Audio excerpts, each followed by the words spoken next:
Untamed is going to be untamed. It's going to be a little crazy. I want to talk to my people. I want to talk to my brothers and sisters. We can have grace and humility in how we interact with other people. Oh, hot dog, look at you. And nobody talked about what's really happening. And let's have conversations about what truth is.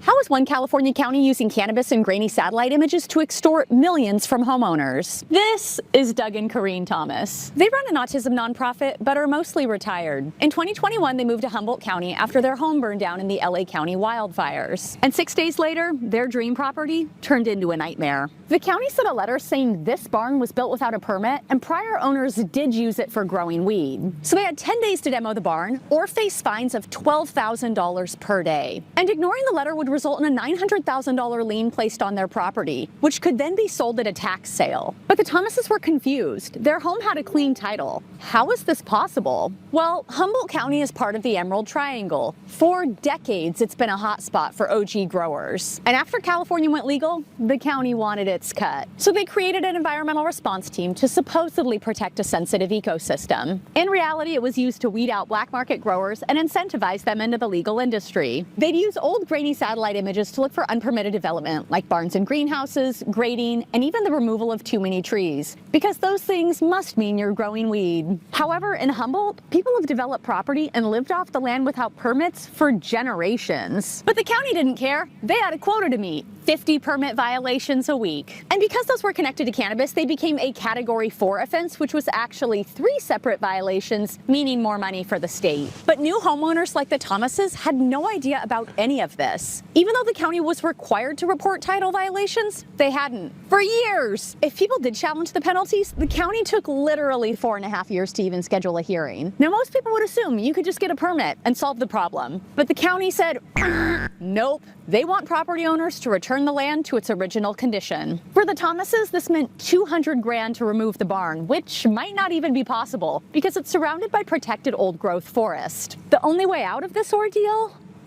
To settle. The county wanted the Thomases to falsely admit growing weed, waive any right to trial, allow the government access to their land forever, demo the barn, and pay $1 million in fines. The county did offer to waive the fines under one condition: you apply for a commercial grow license. To date, Humboldt County has charged over 1,200 property owners using this racket and dished out hundreds of millions in fines. And I'm not saying it's a land grab, but the county has used this scheme to seize dozens of properties. It's why the Institute for Justice is suing. They argue any fines must be comparable to the offense and that state and local governments must provide a jury trial before imposing life-altering penalties. So how are Humboldt County's actions any different than mob rule?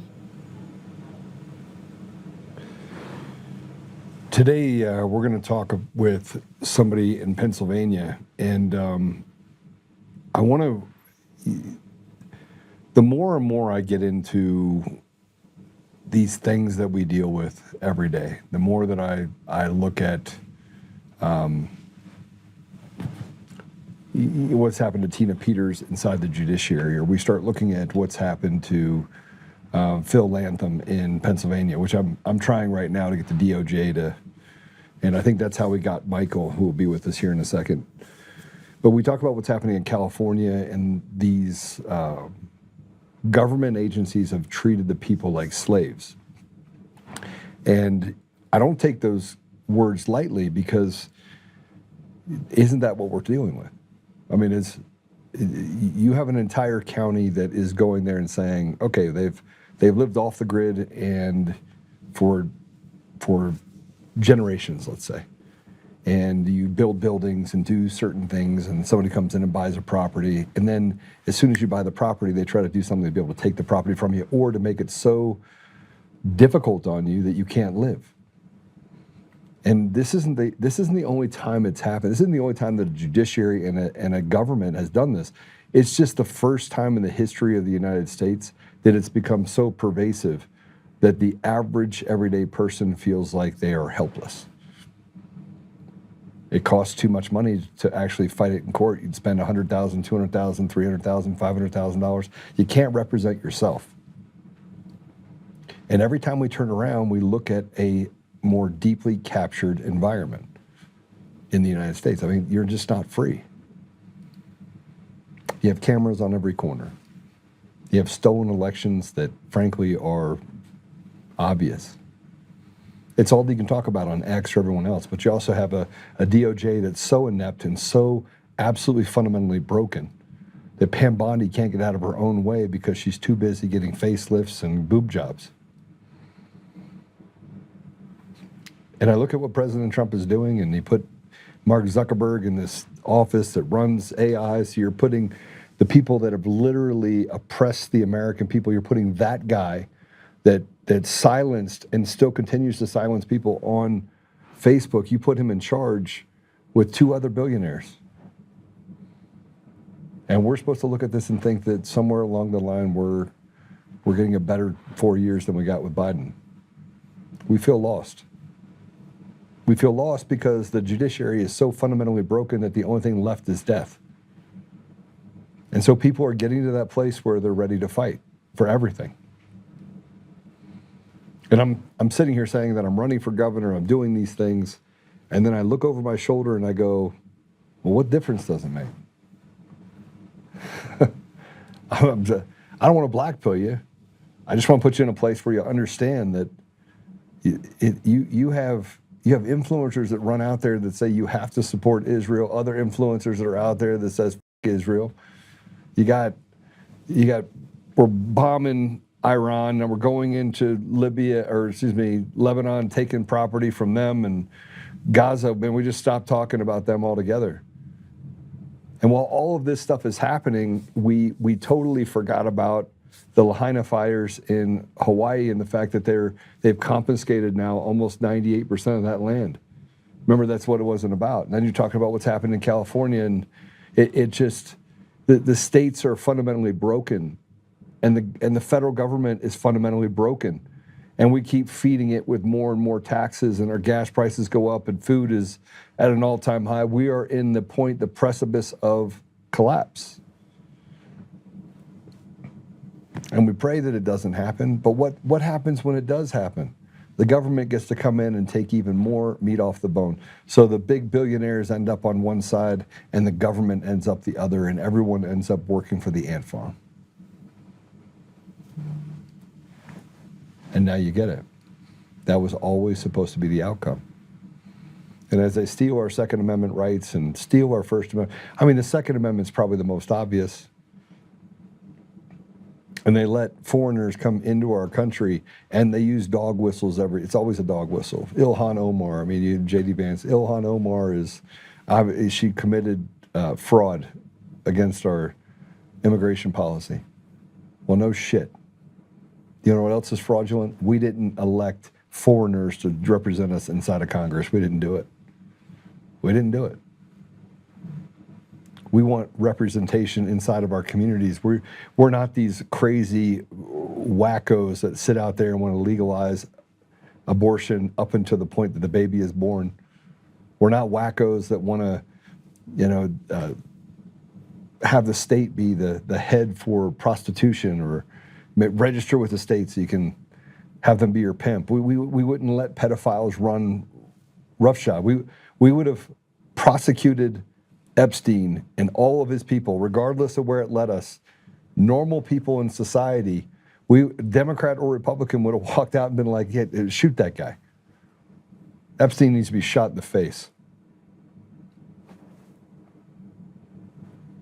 And by the way, I've seen great violence, so you're not talking to a guy that doesn't understand the implications of war, because I've seen it. So if you think that somewhere along the line that this is talk tough, I don't want to live in a society where our kids and grandkids and future generations have to put up with this bullshit. And it's not just here, it's everywhere. And you have people that are rising up all over the place. And in the United States, I'm telling you, man, we are pissed. I'm pissed. The government gets to do whatever the hell it wants. The judges can act with impunity. There is no safety valve. There's no valve by which we can operate on right now. And we're just waiting for the powder keg to just go boom.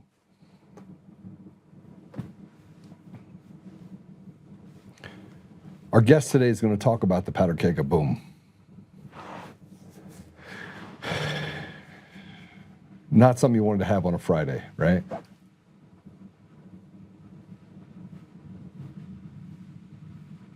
We should be able to have conversations. I want to go through this really quick before I go to anything else, because I think you guys need to know this. So I was sent a text or an email by Kyle Clark. Kyle Clark is 9 News, and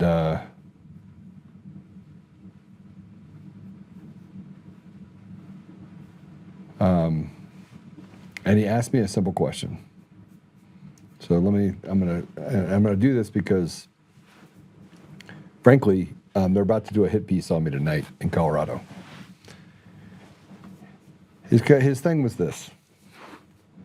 Hi, Joe. I'm working on a story about your frequent. This is the story that 9 News is running, by the way. This is a story. Now, I want you to know that they didn't cover the Christopher Gregory case that we have stacks of information on, related to fraud and abuse in the government related to Polis, Weiser, and Griswold, and judges, Supreme Court justices. I mean, it's so bad, and they cover it up. Okay, he didn't do a story on that, but he wants to do a story on me again. This is probably the 30th story he's done this year to slander me. This piece of shit. Look, I can't be any more upset over it. He says, I'm working on a story about your frequent use of the term synagogue of Satan to refer to some Jewish people in light of your campaign for governor. Your public statements on this are quite extensive, so I have only one question. How do you determine which Jewish people are and are not members of the synagogue of Satan? If you'd like to offer a response to this specific question, I respectfully ask to provide it by Friday. So you tell me if what I wrote is right here. It's long. Kyle, I wanted to write out a long explanation and thought to myself, he won't read it anyway. But let's break it down for you in simple terms. Despite you and others hiding the obvious, I can tell you that most people see it. The sheer amount of evil that these 3 people we are talking about specifically represent is both staggering and obvious.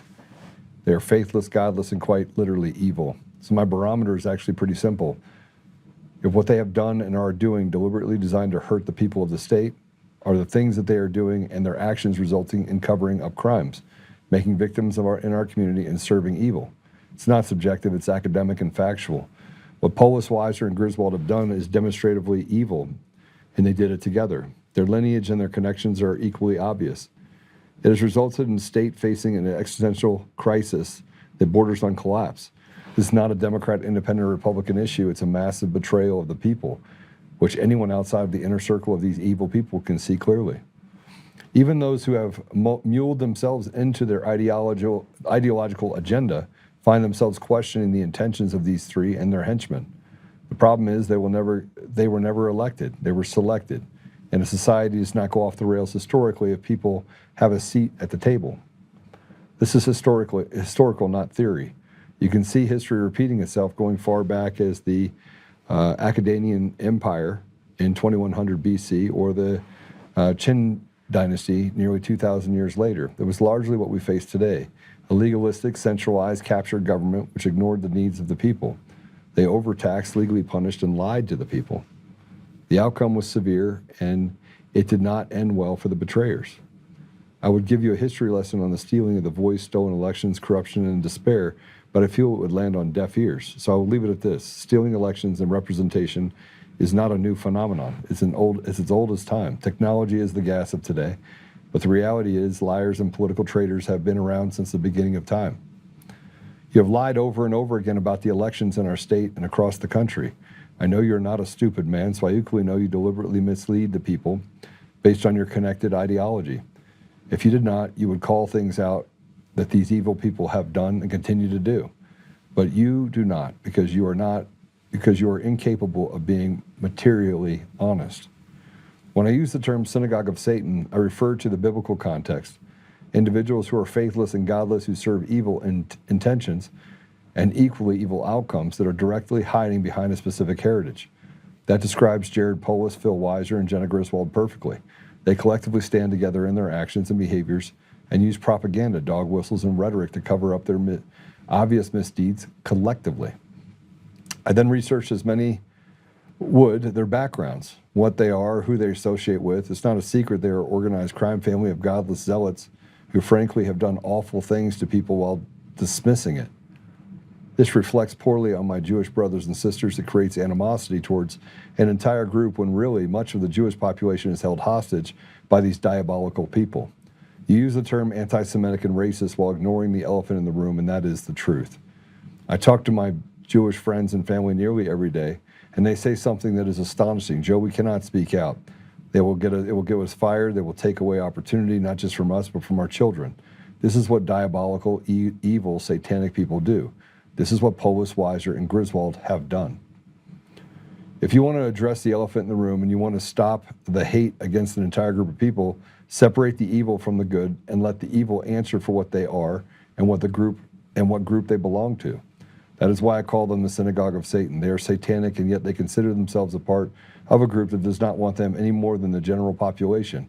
Here's some examples for you, though. Governor Polis, he has degraded in the last 8 years every part of our state, from hiding the crimes committed to locking up whistleblower Tina Peters, to locking kids up past their release dates in juvenile facilities, to prisoners being treated like animals. He signed off on legislation to allow the grooming of children and led the charge to legalize abortion up to even being born. The sheer number of things this evil man has done is incomprehensible. You see it as ideological or political difference.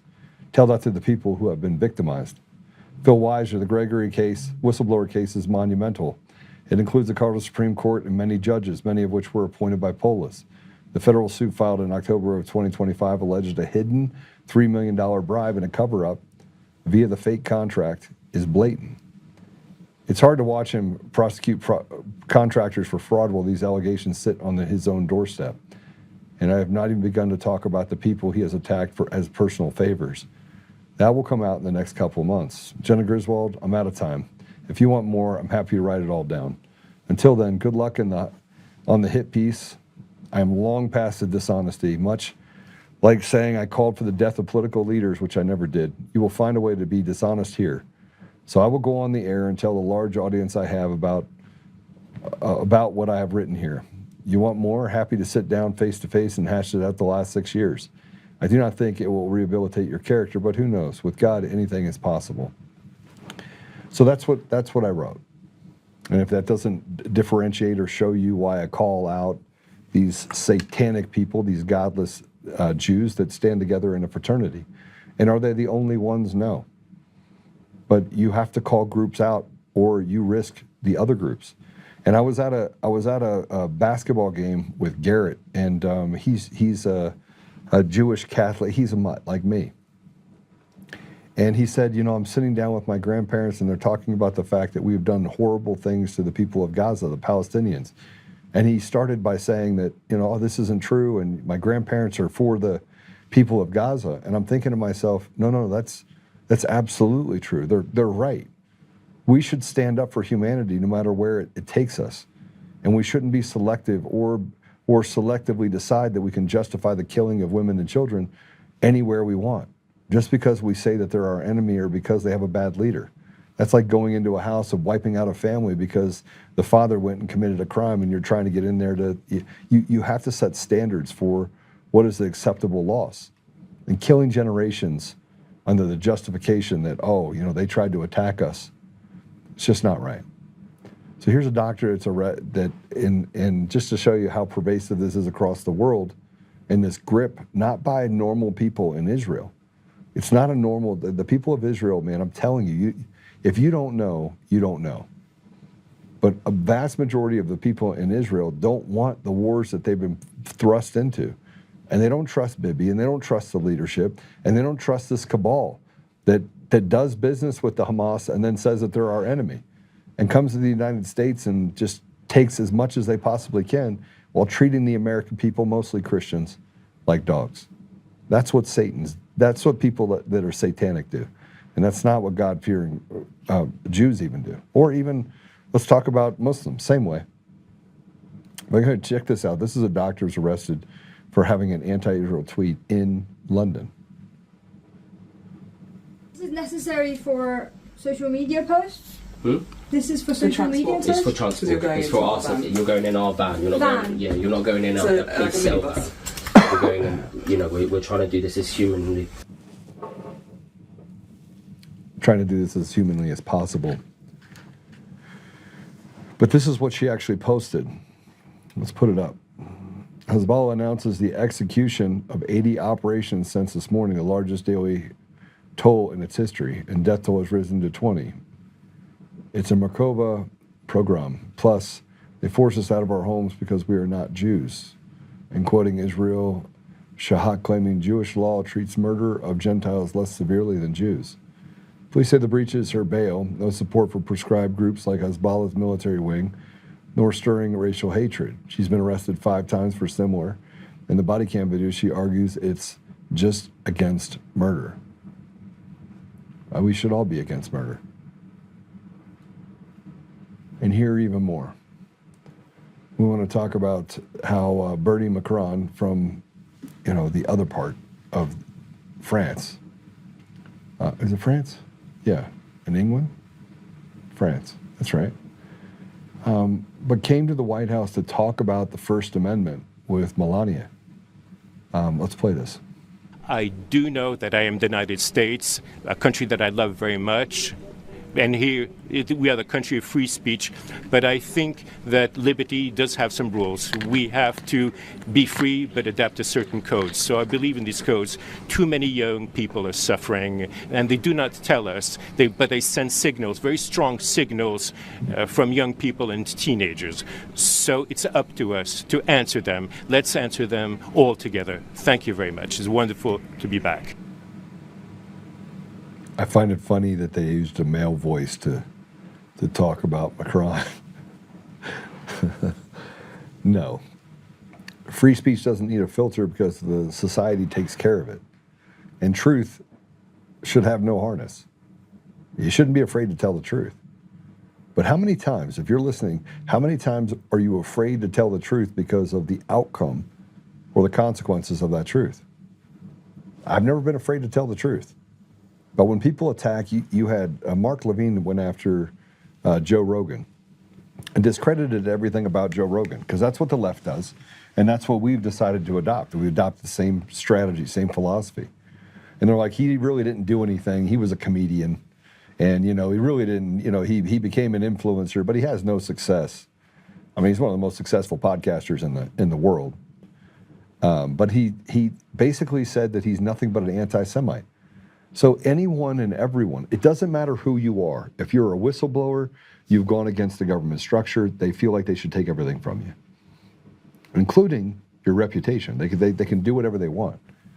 Now, they say you're not allowed to talk about Jews at all. And I talk about the synagogue of Satan because the outcome is much greater and graver if we don't actually separate these evildoers from the people that they say they represent, which they don't. They use it as a beating stick and say you're anti-Semitic. And the same thing can be said for Islamophobia, because you're calling out the fact that they're doing weird shit and trying to marry 9-year-old little girls. Well, I'm sorry. That's just freakish, evil behavior.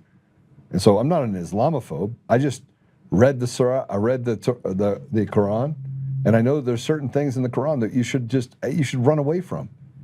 And even though you have stuff that's in the Quran that is written, and I'll just say this, it is written in a way that has peace, just like the Bible.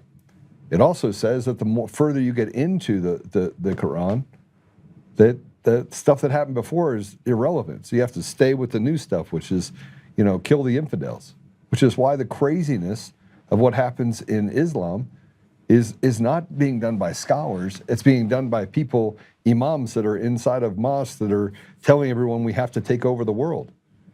So there is no peace and harmony. There is no even on either side with these radicals.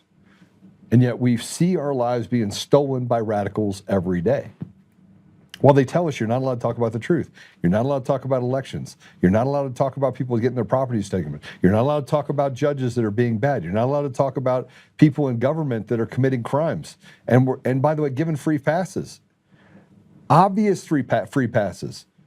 And when you get enough people out there that finally have enough, that's when you start seeing big consequences.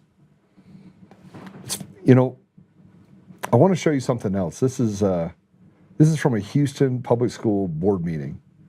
and a speaker was shut down after he was reading a book that is available to the children. So you're not allowed to read the book that is available to children because it's pornographic. But let's just walk past it and say, but we want our children reading it. This is how fucking retarded we've gotten. We debate the ridiculous and we act like we're this big elephant. Like we're this strong group of people, and we're like, well, what can we do about it? We can beat their ass. That's what we can do about it. You say, well, they have the cops. I don't give a shit. If you're a cop that stands up for this ridiculousness, you're not a cop.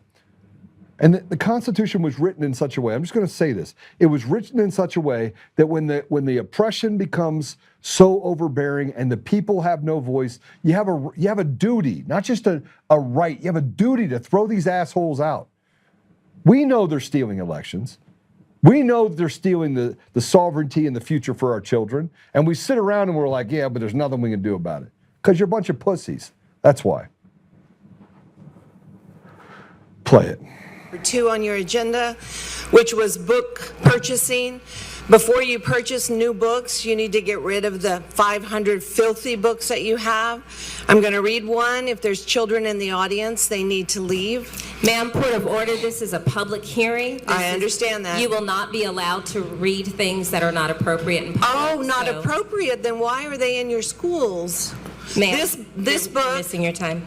is in DeBakey, Fur, and Heights High School.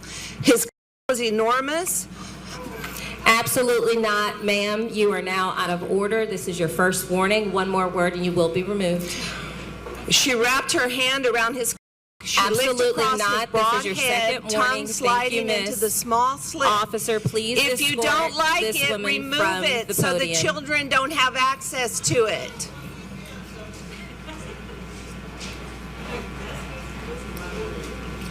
You're being removed. Thank you very much. Why? Why in the world would anybody let her be removed? Yes, sir. I'd tell the cop to go stick his head in the blender. Get out. Get out. You're like you're advocating for civil disobedience. No. You don't get there is no thing. You want to know why people in the hood are just sick and tired of being sick and tired? Because they don't have a voice. They don't have a voice. We act like the only thing that matters are the people that actually go out and make money. And we see the videos every day of a woman saying, what crime did I commit? Yeah, most of the time it's just a ghetto rat acting like an asshole to a cop. But at least they're honest. At least they're honest. I'm not committing a crime. Okay, my plates, I don't have any money. I can't put plates on my car. Well, then you're not allowed to drive it. I mean, the whole system is designed to basically shit on people. And yeah, I'm pissed off today. I'm really pissed off. We're going to have a guest that is going to come on that's going to talk about a 13-year problem going through the deal, going through the court system. And wait till you hear about the case. But every time we turn around, we got to put up with these politicians, unelected bureaucrats, judges that are appointed by crazy, wacko, gay governors that don't know jack shit, that are so evil that it's hard to even see. You're like, Joe, stop cussing. Man, I'm sorry I'm dropping truth on you. And I'm sorry that we don't do anything about it. We sit around. This woman should not have been removed. It's in the book in the library. And I forget now. Now you're not supposed to say it out loud. You're just supposed to let the children become perverted so they can go get on OnlyFans. So no, I'm going to give you 2 choices, young people. You can be LeBron James or Caitlin Clark, or you can be an OnlyFans star. What the hell is going on? And I sat with my friend's son yesterday, 18 years old, goes to one of the top engineering schools in the country, School of Mines. Top. He's a freshman, almost through. And I'm like, how's your freshman year going? He goes, I have learned nothing that I didn't already know. He's through an entire year. It's like 40 grand, 50 grand a year. I'm like, you haven't learned anything? No, I'm just now starting to learn about thermodynamics, I think he said. I was like, you've got to be kidding me. He's like, no. halfway through his freshman year, 3/4 of the way through it.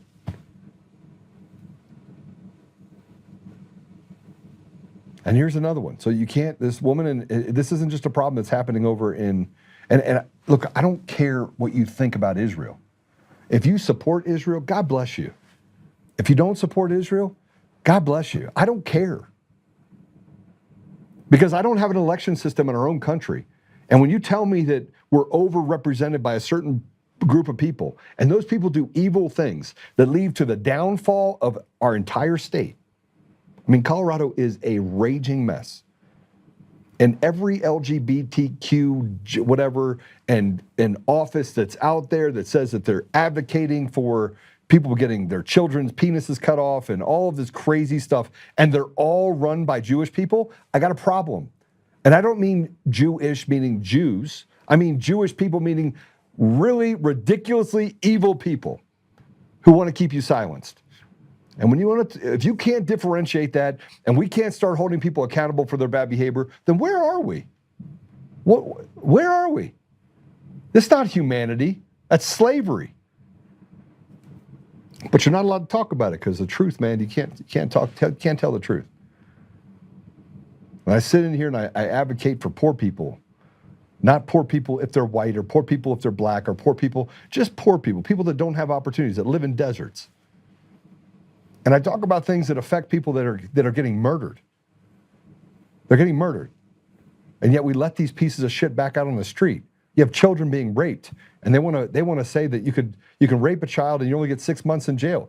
This isn't a functioning society. You can't live in a society that is run by a judiciary that is so rotted to the core that doesn't have 2 tiers of justice. It's got like 8.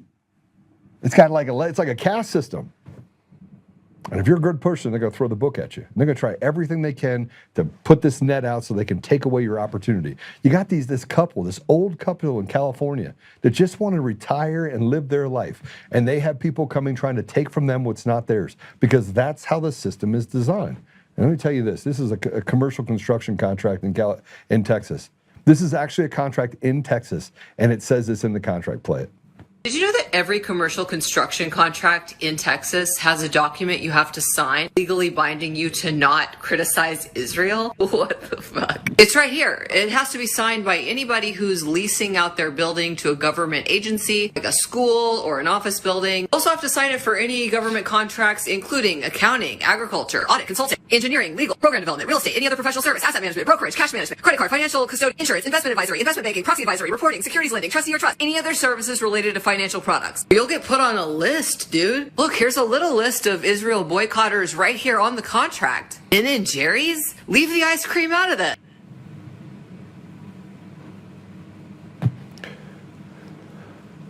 We're going to talk about Pennsylvania in a minute, but why don't we talk about Virginia since we have a CIA operative? The people of Virginia said, you know what I want? I want a CIA operator to become the governor of Virginia. That makes sense to you. So you got the CIA working for the FBI, CIA working for Facebook, CIA work. Do you see what's happening? And we go over to different. I was in other countries. I watched it happen. We literally destroyed the sovereignty of other nations. Now we have an election system in the United States that we use to circumvent elections all over the world, over 70 by whistleblowers' accounts. And we can see that there's a massive problem. We could get rid of it tomorrow and cause the entire American people to take a deep breath. You could eliminate a ton of stuff, even if you just got the SAVE Act done, but you can't do that. Can't do that either. But here's what they're doing in Virginia. So you're not allowed to talk about Israel. You're not allowed to talk about, you could attack Christians all you want, by the way. You could just beat the hell out of them. Just do whatever the hell you want to them. And if they're white, it's even better, right? They'll just justify it and let you out after a slap on the wrist, as they're doing to people that are out there killing white people. Because, God forbid, the same people that run these LGMP, whatever, ADLs, the Anti-Defamation League, the only thing the Anti-Defamation League does is defame people. That's all it does. But here's what's happening in Virginia. This is a Virginia senator introduced a bill to make Islamophobia a hate crime. So you can't talk about radical Islam and raping children and maybe having 8 wives and 8 different houses that are all on the government ticket. No, you can't do that either. Play it. Virginia is becoming Islamophobia right in front of our eyes. This is Virginia Senate Bill 624, introduced last month, January 2026, by State Senator Saddam Islam Salim, a Democrat representing the 37th District. The bill formally inserts a definition of Islamophobia into Virginia's assault and battery laws. It defines Islamophobia as malicious prejudice or hatred toward Islam or Muslims. But it applies even if the alleged victim isn't Muslim, as long as someone claims you targeted them based on a perceived connection to Islam. Perceived. The bill directs the Virginia State Police, the Attorney General, and the Office of Diversity, Equity, and Inclusion to track and catalog these cases in a hate crime reporting system. And I have to argue that would be unconstitutional. There would have to be physical damage or property damage to be labeled as a hate crime. To speak your mind is simply free speech. And all of this comes right after Virginia elected Muslim Lieutenant Governor Ghazla Hashmi was just sworn in on a Quran. Don't be surprised if Sharia law becomes mandatory in the Commonwealth of Virginia in the coming weeks. Okay. We have lost confidence in our government long ago. But the grift and the corruption, it's just gotten out of hand. And it's not that hard to fix. It's not that hard to fix. But it is going to take mass civil unrest in order to fix it. And I'm not talking about protests. Protests have gotten us nowhere. What it's gotten us is the ability to feel like we're, again, trapped in this little fishbowl and they can do whatever the hell they want to us. And look, you can not like what I'm saying. You can not like what I'm saying. You cannot. You can say, oh, Joe, you're being anti-Semitic. And I would tell you, I'm not self-loathing, number one. I'm not a leftist. This is not the thing where you say, well, I have a gay friend, so I can't be a homophobe. The dog whistles don't work on me. I think you can fix things tactically and get to a place where you can recognize people individually as being good or bad. The problem is that once you find out they're bad, those jokers got to go. So let me tell you about our guest. Our guest was talking about Phil Latham, and Phil's going through some stuff. I'm trying to work as fast as I can, but he's got 10 years of weight on him, and that case is taking it's like it's everywhere. But Michael contacted me, and let me just tell you about him first. So he's a telecommunication broadband expert. He's got a couple decades of experience, and he's got a fascinating history, even going back to his mother years ago. He's guided by the NASA mantra of legendary flight director Eugene Kranz: failure is not an option. He built his career on relentless commitment to success. And he specializes in seeing the big picture, delivering cost savings, tight timelines, government interface, and thinking outside the box. It's kind of like me, with a little bit more experience in this area, though. But he's personally experiencing government corruption in Pennsylvania, and he now warns investors, if you intend to invest in Pennsylvania, you must talk to me first. I can help you avoid losing millions due to systemic corruption. So Stephen Smith is also joining us. He has over 30 years of experience in the mortgage and financial services industry, and he too is a part of this case we're about to talk about. He's a former mortgage company owner who built a strong foundation in lending operations, regulatory compliance, and client advocacy. He's known for his consultative style and long-term client relationships, and he specializes in reverse mortgages. And so he has a deep understanding of client-centered mindset. He's committed to providing clear, transparent guidance as homeowners can make confident, informed financial decisions in retirement. Okay, so that tells you a little bit about these guys. So then why would you bring them on, Joe? Like, why did you pick this? Why did you pick this battle? So they have a 13-year fight against kind of the small town dysfunction, and it's a pretty big cover-up. And so I'm going to let them tell you about the cover-up, but I will tell you, it ends with them being right after 13 years. And now they want to take that they're being right and the settlement, and they're trying to keep it. They're trying to gobble it all up. Michael, Steve, welcome to the show.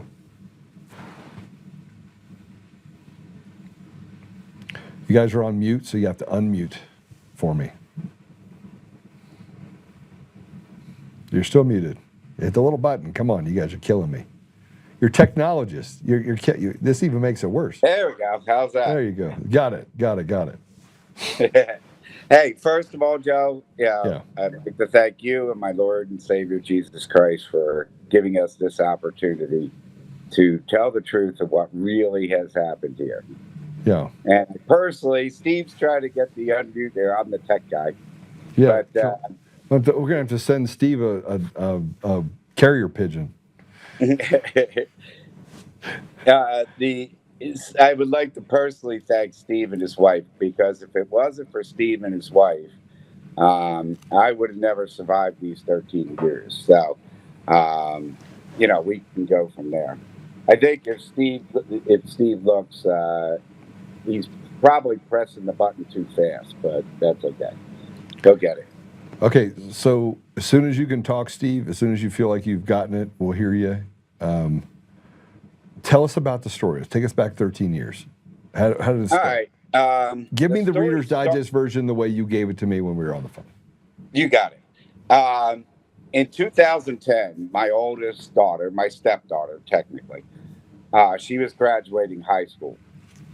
And she said, Dad, I said to her, well, you got to get ready for college, start planning college, et cetera, just like any parent, works with their children.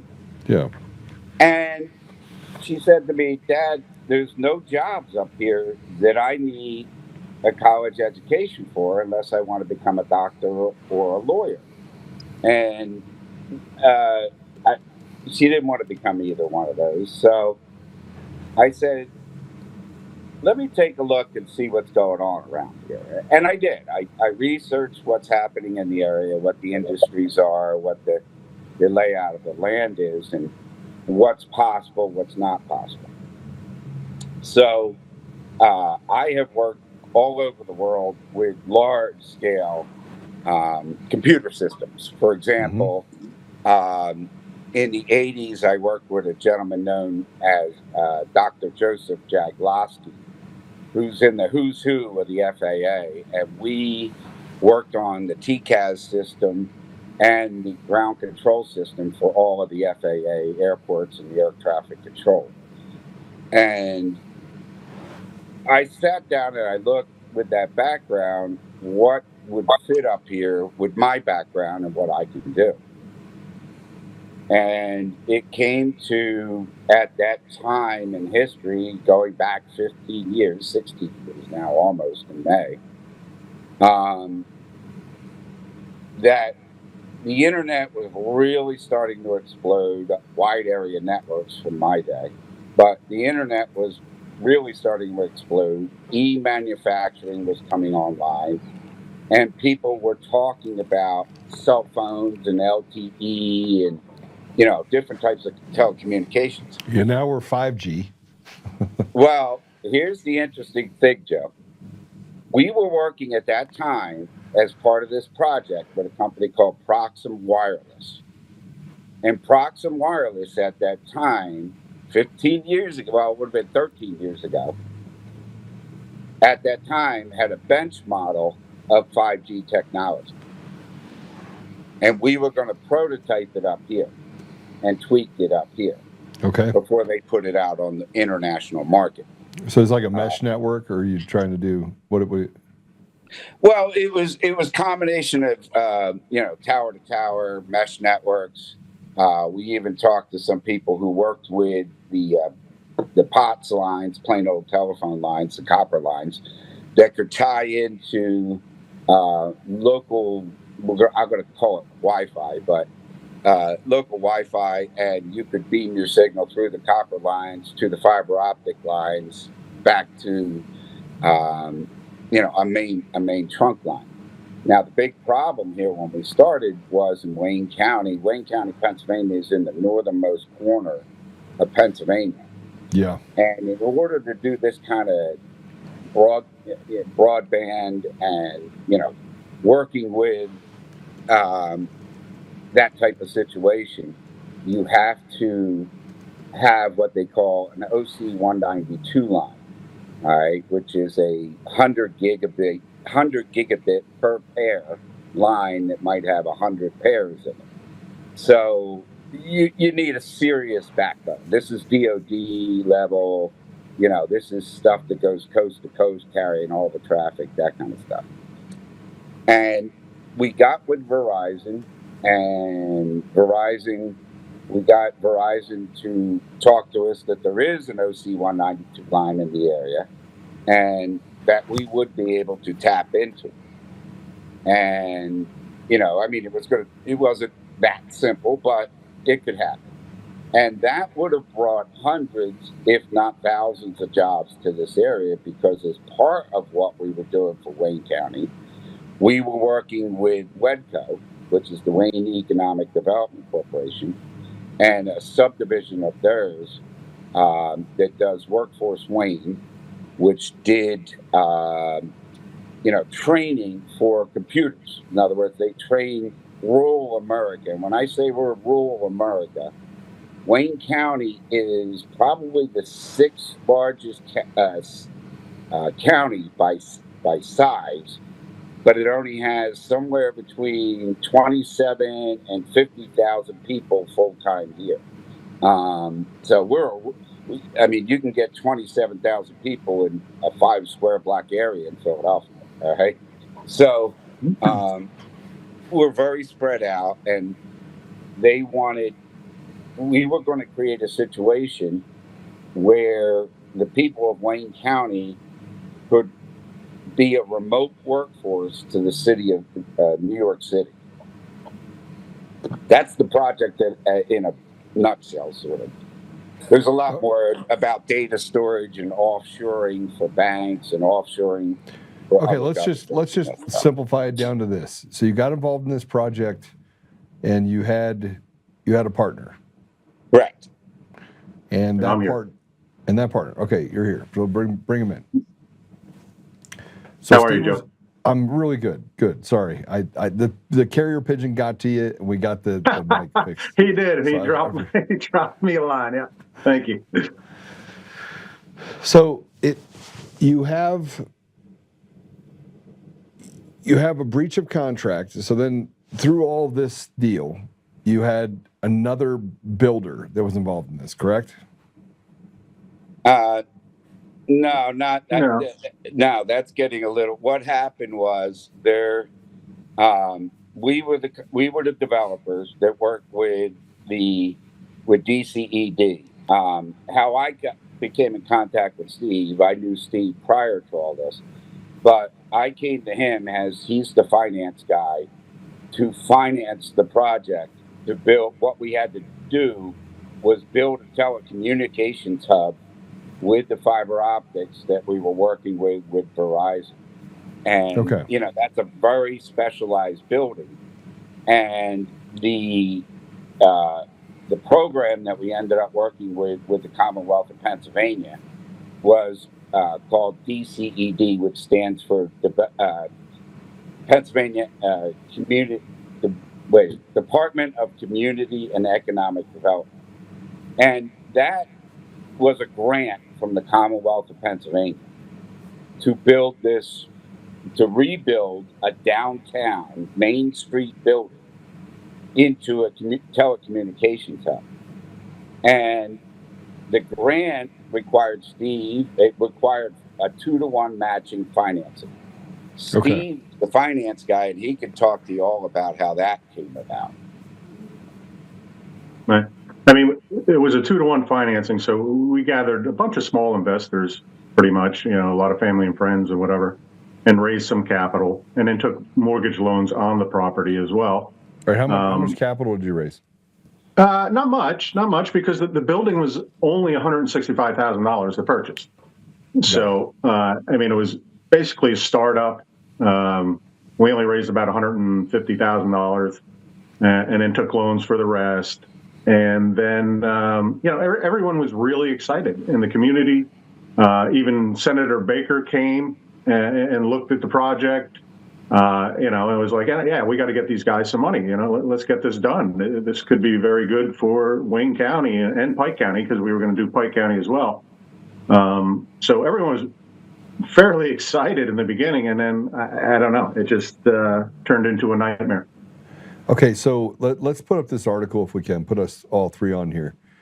This is an article in the Times Tribune. Can we put it up? Okay. So this was in the Times Tribune back in 2019. Is that when you started the lawsuit? No, Mike knows all that way before. 2015. Well, 13 actually. Okay, but you had them. So I read all the stuff inside of this article, and this is when a judge ruled that the suit can proceed. That's correct. Was in 2019. Because it was in a stay from bankruptcy court. Because the person you were suing was in bankruptcy. No. The company was in bankruptcy. You were in bankruptcy. See, this is why. I mean, as I was going through all the documents, my brain was on fire because I'm trying to figure out who's the antagonist, who's the protagonist, and all of this. It's very complicated. It's complicated. This was a very complicated project. We had partners with not only Verizon, the DCED, the Pennsylvania State Police, because we needed their 911 towers to work out, communications down to into what they call the last mile. Right. This was extremely complicated. Never tried this way before.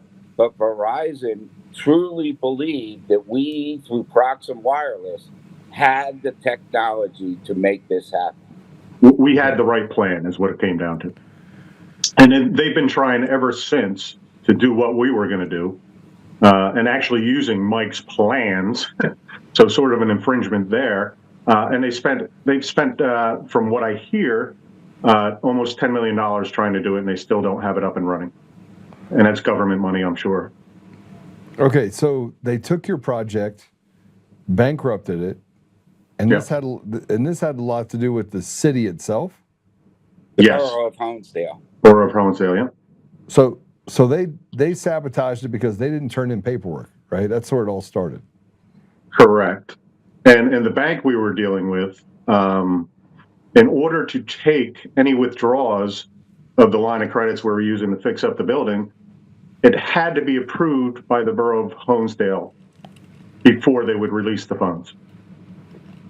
And they wouldn't send over approval to the bank. The bank even walked over there and tried to get them to release funds. They wouldn't, and just delayed it. Contractors walked off the job because we couldn't pay them. Mike ended up taking another $100,000 out of his house in equity to pay the back fees for these contractors. And then everyone knew, the articles were coming out in the paper, and everyone knew, we're like a wounded animal now. So to get anything done in that building, people were charging us 3-4 times the normal cost. So I mean, they just tanked the project. I mean, it's you had local politicians up there talking to contractors and telling them not to do work in the building, stay away from them, they're horrible. We had a man that was doing our fire escape, took a $12,000 payment, dropped about $3,000 or $4,000 worth of steel in the back, said he read the article in the newspaper that we were, we're stealing from local consumers, blah, blah, blah, blah. He never showed up. It took our $12,000 and left the thing of steel. I actually had to hire contractors from New York to come up there to do work because we couldn't get anyone to even work on the building.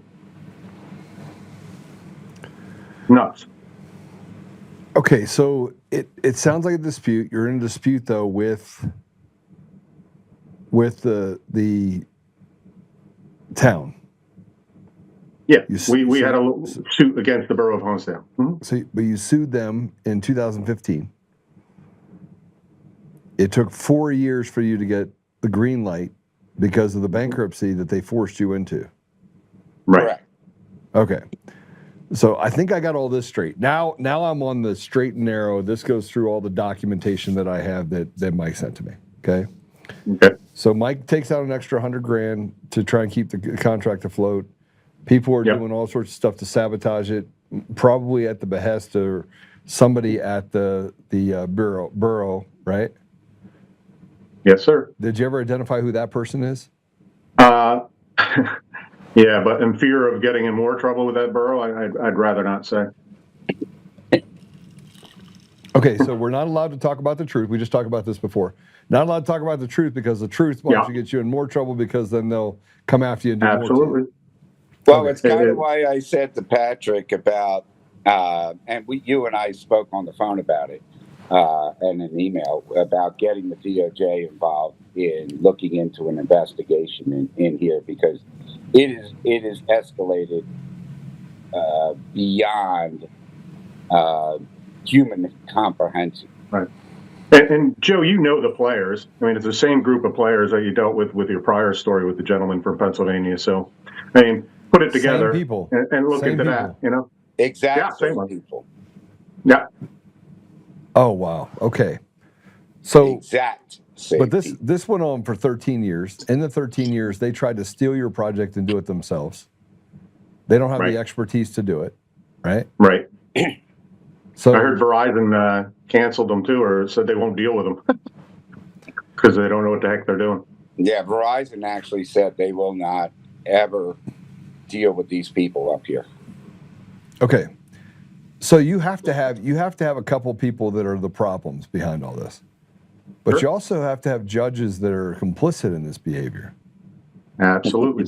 Absolutely. So let's talk about that for a minute. Can you name judges? Can we do that, or we're not? Oh yeah, I mean, well, I think we can name the one judge that non-suited us 15 minutes before the jury went in to determine damages. Okay, so she non-suited us. Time out. Yep. You won the lawsuit. Correct. Okay, so it took 13 years, actually 12 and a half. You won the lawsuit. Right. You won the lawsuit against the borough, right? Correct? Correct. Correct. And how much was that lawsuit? What was the what were you seeking? We were seeking 9.8 million. The attorney representing the bankruptcy court cut that way low, ended up getting a $2.6 million judgment plus 1.7 in back interest that's still in the courts today. Okay, so you have about $4 million. 4.3, yeah. Okay. Now, but we don't have a judgment for the 1.7 yet. That's on hold.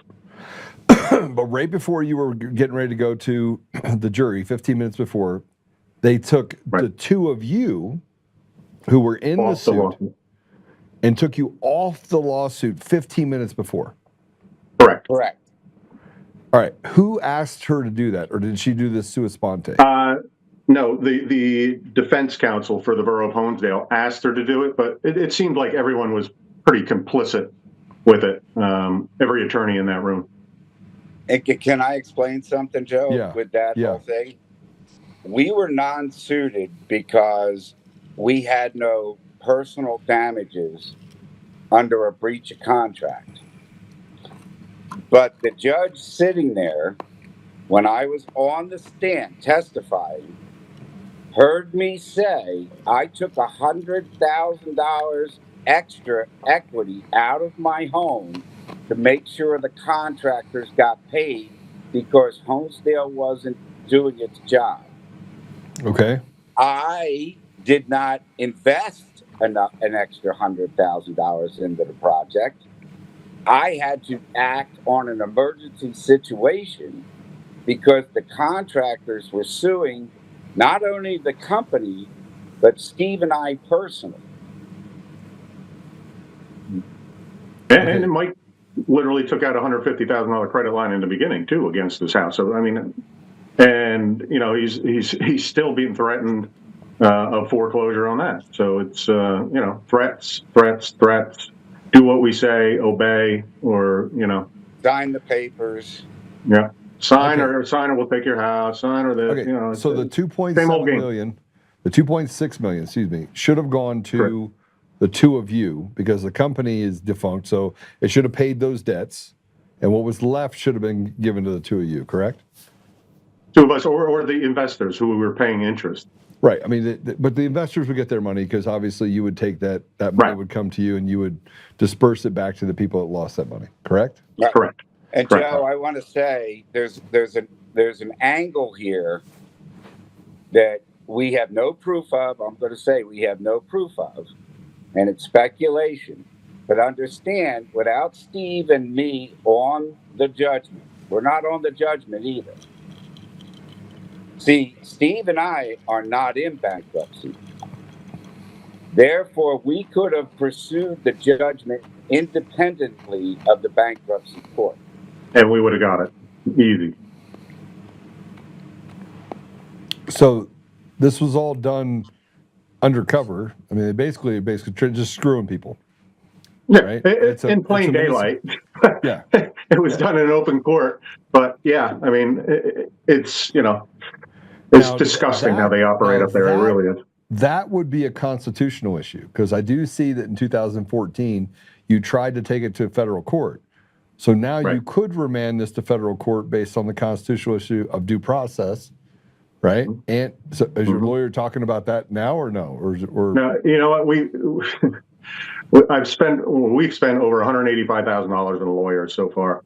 And then she non-suits us, so I can't even recover any of that. But it's not being talked about because I fear there's a lot of fear from attorneys to go against the bankruptcy court itself. Anyone that works in bankruptcy in the Middle District would actually, it's like, don't shit where you eat, basically, right? So if you come after the players in the bankruptcy court, then you're not going to get a ruling in your favor ever. I mean, that's the way I look at it. And it's a pure pressure campaign against the actual attorneys as well. Now, also, since Steve brought that up, Joe, another fact I never got to talk about, Patrick, in the 13 years, almost 13 years, in Wayne County Courthouse, we never had one major decision go in our favor. Everything. But all the appeals court. Right. Yeah. It always had to be the appellate court or the state Supreme Court. Yeah. All right. So you had the state Supreme Court involved in this. All of those rulings were in your favor. Correct. Correct. So all of these things are in your favor. The municipal court that you have, the local court that you have, those were, I think her name is Judge Edwards? Yes. Correct. Okay. She's the one that non-suited you right before the jury deliberation, this person. Correct. That's correct. And I mean, personally, Joe, I'd love to ask the 12 people who issued the $2.6 million who they thought they were giving it to. Me and Steve? Or to all the attorneys. Okay, so the $2.6 million verdict plus $1.7 million, you're waiting on appeal decision on the 1.7. That's on hold, which I don't. It's on hold right now because they're trying to settle with us. They're trying to force a settlement with you. Well, yeah, and in a way, yeah. I mean, it's either sign or we get nothing, is what they told us. Well, that's not true. That's not true at all. I think we have to have a conversation with the DOJ. Have you talked to the AUSA in Pennsylvania? Well, Mike has, I'm sure, but we've tried to convert back to an 11, and we had the Justice Department's approval on that at one point. So give it back to us. We'll get out of bankruptcy. We can, go after this whole judgment ourselves. And they didn't answer our motion to change from a 7 to an 11 back to a motion to dismiss the bankruptcy for 9 years. Because they wanted to see how this lawsuit was going to go so they can grab it. Okay, so hold on a second. So you now have a petition on the table to convert it back to a Chapter 11? No, we did. How many years ago, Mike? Well, 9 years ago. What happened was, Steve's, this is a long, very complicated case. When we first got switched from an 11 to a 7, Yeah. they did it without any notice of a hearing. I even have the transcript from Judge Thomas. Is the case still open? Is the Chapter 7 still open? Yes. So just voluntarily dismiss it. Well, they won't. They won't. That's Then not, nobody- We hold on a second, put hold in to voluntarily on. dismiss Guys, listen it. to me. You now have assets, $2.7 million to $6 million, right? All right. So your lawyer's retarded if they didn't do this. Okay. You can, and I'm sorry, I'm just going to say it because maybe he's a really good lawyer, went to Harvard. I don't care, but I'm just telling you that when you go to Chapter 7 and it's going on this long, you can file a petition based on the solvency of the organization, based upon the litigation outcome, and you can dismiss the Chapter 7 by saying that you will satisfy the creditors. Yeah. Try that in the Middle District. Joe, and I know, like I'm overextending my gratitude here, or whatever it is. But if you have somebody that will do that for us, take this on. Love. It's all sitting there. Bro, listen to me. This is a federal action. A bankruptcy deal is a federal action. It is not it is not in the state court at all. It is a federal action. Okay? You got that? Right. Yep. So telling you that all you have to do, because I assume you're still the people in charge of the company. Yes. Yes, Well, we're still the members. I mean, we have no say, but This is super easy. Is your lawyer like telling you that you can't do this? I mean, what? Yes. Get the f out of here. Are you kidding me? No. Yeah. All right. There's nothing we can do. Nothing we can do. Joe, Your bankruptcy lawyer said that? Nah, she's not a bankruptcy lawyer. That's the problem. But we've had other bankruptcy lawyers, and like I said, they don't want to go up against the Middle District. I They don't believe have for to fear. go up against the Middle District. This has nothing to do with the Middle District. This has nothing to do with it. Middle District can stick it up their ass. This has to do with the federal court. The federal court. You're going to walk it into federal court, and you're going to say it's a one-page document, right? That we have assets of recovery that will exceed the creditors, and we're going to settle with the creditors for what they're owed, and we are going to take it out of bankruptcy. Thank you very much. Press hard, 2 copies. Here's your copy. Thank you very much. And by the way, now we can go get and now the company can go get the $2.6 million and tell them to piss off down the river. Plus the 1.7. Plus the 1.7. What and then everyone would be paid back in full. How is it? How in the world is this even a thing?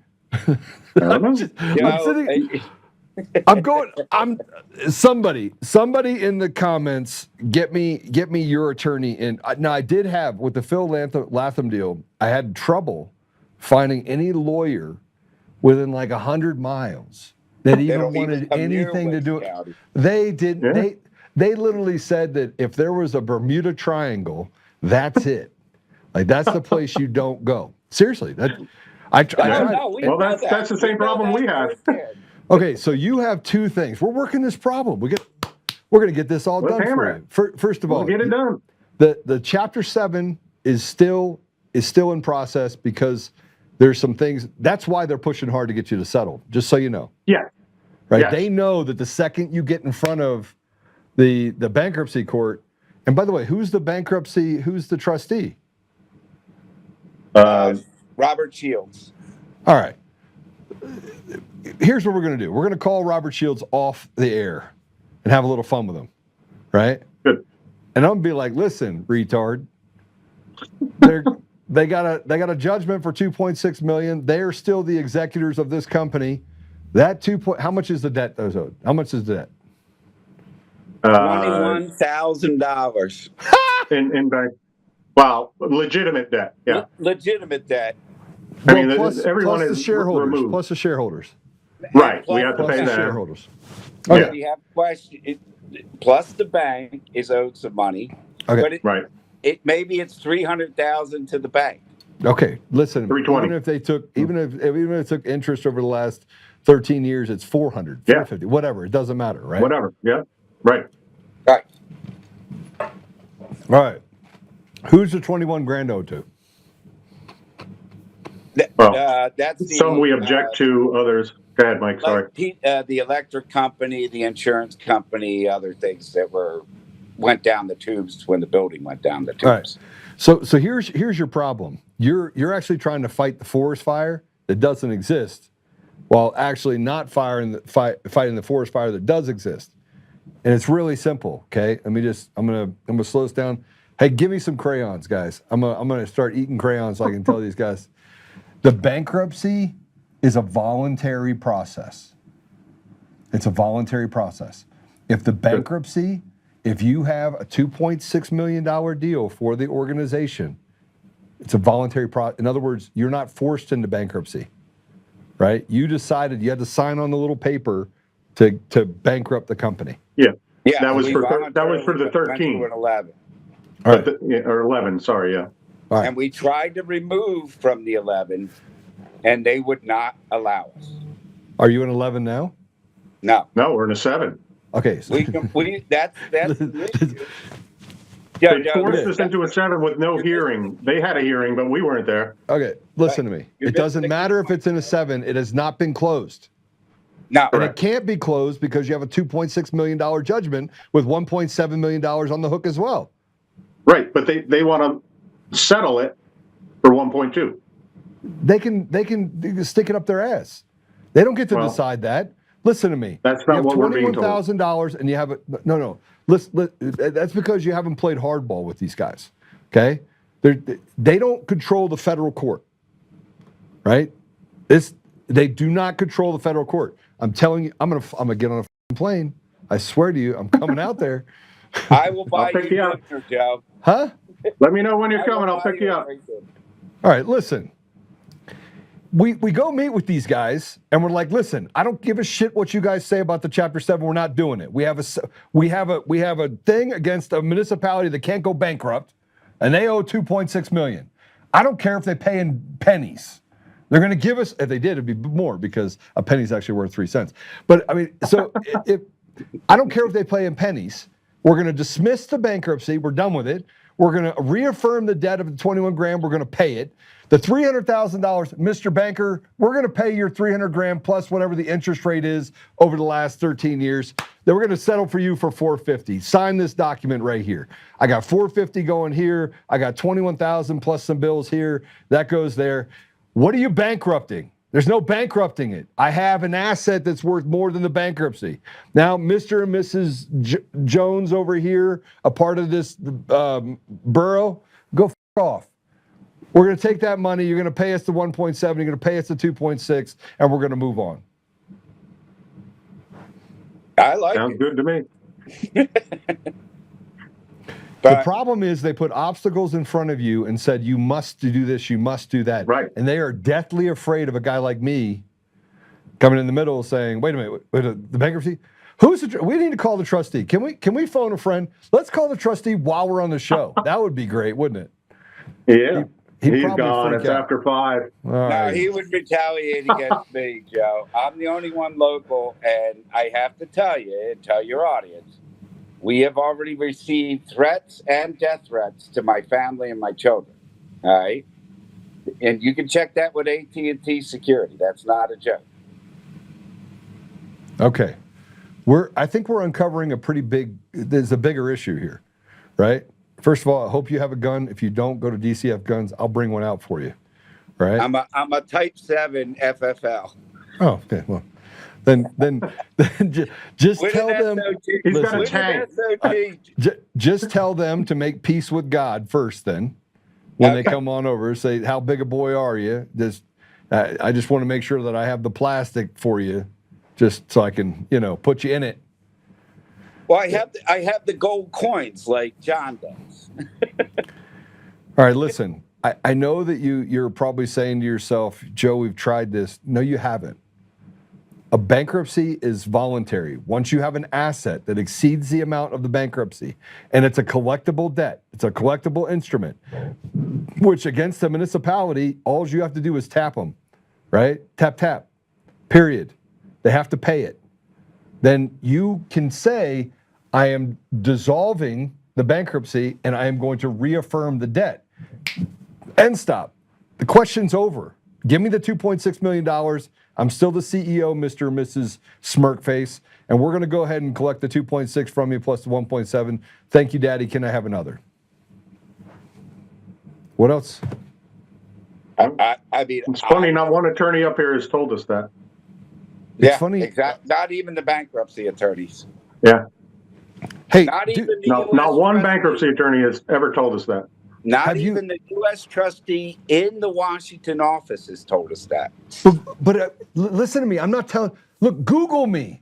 But no. I just get on LexisNexis. I'm not telling you anything.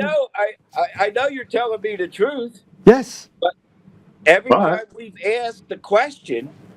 Yeah, that's the problem. You ask permission and you ask the question. I'm telling you right now. You have a $2.6 million instrument. You have a bankruptcy over here with 21 grand. By the way, after the bankruptcy is done, whatever the assets are left belong to you anyway.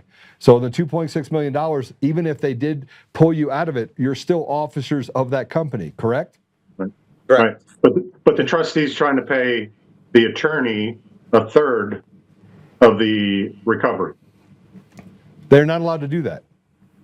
Because you're telling them that we don't want the bankruptcy. Right? You're saying we're done with the bankruptcy. Well, help us out, Joe. And I'll give you a big steak dinner. Go ahead, Steve. No, I was just saying, if he could help, then please. Big steak dinner in for it. Yeah. So I'm gonna call Peter. I'm gonna call one of my friends that's an attorney, David and Peter. I gotta find someone. I just got to find a lawyer in Pennsylvania that wants to be in the Bermuda Triangle. But this is different. This is the bankruptcy court, which is completely different than the state court. Okay, just so you know, it's different. Okay, but we've got to find a way to get somebody in there. So they wanted you to. This gets worse. 2.6, 1.7, 4.3. They want you to settle for 80 grand. Correct? Well, to us personally. After 13 years of, after everything, they want to pay the investors back their initial investment, give us $80,000 a piece, and then the rest goes to the attorneys and the bank. That's not the way it goes. That's not how it works. That's not how it works. Okay. And they don't get to control it. They don't get to control it. But so this what I'm talking about right now, we'll get to. I'll send it over to some attorneys. I'll also send it over to someone that I know in the DOJ. We have to get a hold of the AUSA, so we got to make a list. Michael, you've talked to the AUSA or you haven't? Not the AUSA, but I'm writing it down. So this case has to go to the AUSA. The AUSA is the Assistant U.S. Attorney, right? My guess says he doesn't have an appetite for a lot of things that are happening in Pennsylvania. That's why you had people that were removed from Pennsylvania in the DOJ because they wanted to keep this grift going of what you're talking about. Correct. All right. So we got to get a meeting with the AUSA. That should be number one. Got to have all the packets ready and everything on the bankruptcy ready. Do you have the motion to convert it from a 7 back to an 11 that you filed 9 years ago and the fact that they failed to rule on it? We have that paperwork, but we also have a new motion ready to go. Man, I'm going to get some death threats from people there when I help you recover your $4.3 million. Okay. I wouldn't doubt it. All right. I'm a Pittsburgh Steelers fan, so it'll be good to get out there with you guys. I'm a Jets fan. Sorry. Well, that's, yeah. Steve, you're the last one standing, man. Which one are you? Namath days. Don't tell me you're a Philadelphia Eagles fan. No, I'm a Jets fan. Yeah, Steve. Namath days. No, me. You're going to hate me. I'm a Cowboys fan. I know. You're not going to help us anymore, right? Do it. They indoctrinated me back in 4th grade. Yeah. America's team. Oh, you got. But then, after they get knocked out every year, I go for Buffalo. So. I don't even know what to say to you. This has got awkward. I'm just picturing you in like a cowboy outfit, walking around saying, "Come on, pony." Yeah. Mike, I was all in to come out there. Now I'm like, I have to question it. I'm like, No. If I have to take care of Steve, you fix this, and I'll become any fan you want. Hey, okay. Joe, now we have a bet going. Yeah. You fix this, he becomes a Pittsburgh fan. Yeah, that's right. And you have to dress up. I mean, whatever. He gets in the You whole name it. outfit. Wait, he gets You in the name it. Pittsburgh cheerleader outfit. No, whatever. I don't think this is a difficult one to solve. Really, it really isn't. And I mean, I say that, and I know that you're like, God, Joe, you don't have no idea. Yes, I do. Okay. Yes, I do. I do have an idea. The bankruptcy conversion, the jurisdiction of this has to be. It has to be over the last 13 years. You've also put in money for lawyers, correct? Correct. Okay. So, and have they said they'd give you that money back as well, or no? No. So they want you. I can't recover any funds spent on lawyers to defend ourselves and to sue them. But they want to take a third and they want to hand it to attorneys. Yeah. But they want $400,000 for their fees. Get out of here. That's not even real. Yeah. Okay. Yeah. So the first thing you have to do is we have to outline this. I'm doing this on the show, so you guys can. What's everybody saying here? Of course, you can't do that. It's illegal. The courts always do it anyway. Say what you're going to do. What are you going to do about it? Okay, so what we're going to do about it is we're going to actually fight it. And yeah, the judiciary is rotted to the core, but you still have some pull. I'm answering Chris on the comments. You still have some pull on how you actually get the courts to act, because they don't want this uncovered either. Right. So the first thing we're going to do is get a hold of the AUSA. We got to get all the documents in order. Make sure you have all the documents. Right. I mean, based on what you sent me, Mike, I believe that you keep pretty good records. Right. He does. All right. So then we have to put that into Documentum. So paper. You got to put it in big folders.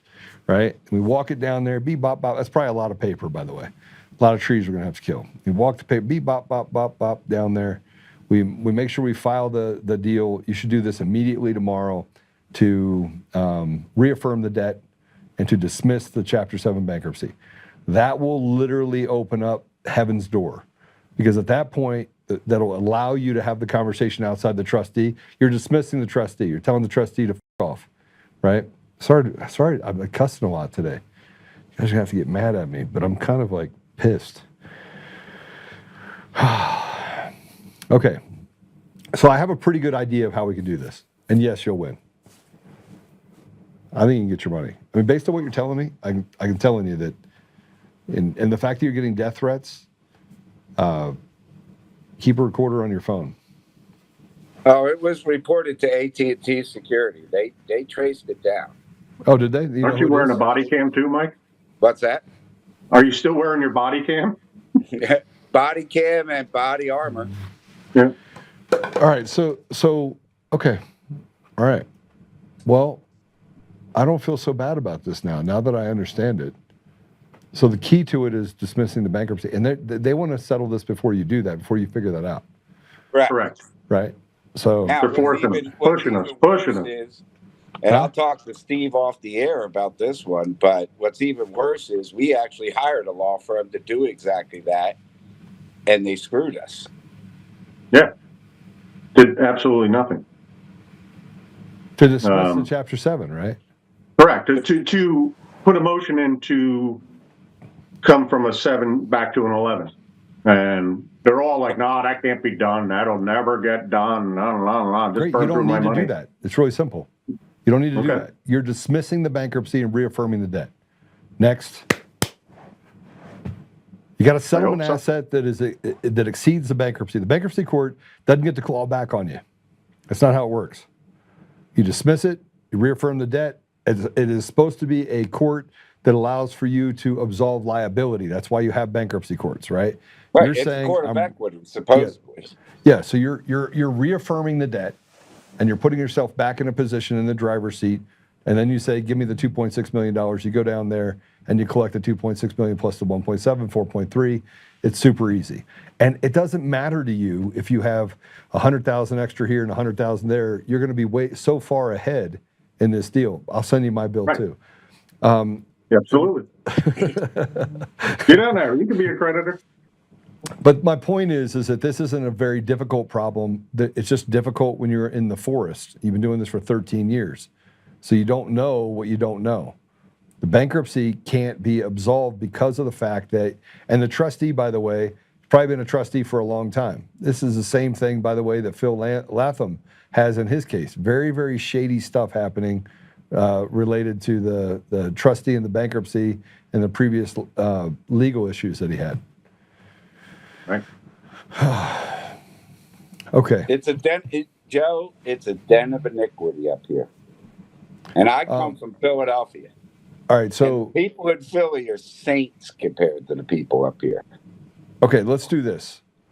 Patrick, make sure that Lynn puts a meeting together Monday, please, and we'll do a follow-up on this. Look, I don't even play a lawyer on TV, but I've been doing this for 30 years, and I can tell you right now that I've seen it all, and I'm not wrong. Right? You want to get out of a bankruptcy deal? You just say reaffirming the debt. 13 years later, it's still open. Lift the gates. Tell the bankruptcy court to piss off. Tell the trustee to piss off, and then you go straight down the straight and narrow. Yes. Yeah, for Monday. All right. Well, that was easy. Awesome. Very appreciative, Joe. Thank you. So here's the other thing. You have to send an email to everyone. I need to talk to my lawyer friend who's out there. I think he is licensed in Pennsylvania. I know that Stephanie Lambert is. She'd have a heyday on this case. Well, here's the thing. Can't you do a co-counsel type thing with an out-of-state and get approved? It's called ad hoc vice. So you have a lawyer that basically attaches himself to a law firm that's local. And because it's a federal bankruptcy court, it could be out of Philadelphia. It could be, whatever the competent jurisdiction is for that. I think it's Philly. You're not that far from Philly. 3 hours. Yeah. So you'd file a motion. You'd file a couple motions. One of the motions will be to notify the court that you have a runaway trustee, right? A trustee that's doing harm to you, right? And you also should file a claim against the trustee and the other lawyers with the judicial disciplinary deal. So you want to make as much noise as possible so they just make you go away, right? Because they don't want this to go. You're still going to have to notify the AUSA that a crime's being committed and that they're committing crimes related to this case. It's not the only one. We could probably lump it into what's happening with Phil Latham, although he didn't tell me some details that I found out later where he has a little bit of unclean hands in certain areas. So still want to help him because what they did to him is wrong, but it's not exactly how he told me it was. Well, I guarantee you, as Patrick knows, I will provide him instantaneously every piece of paper from day one in this project all the way to us speaking here today. Yeah, and I want to point this out, you have other information that could be brought to light inside of the Chapter 7, right?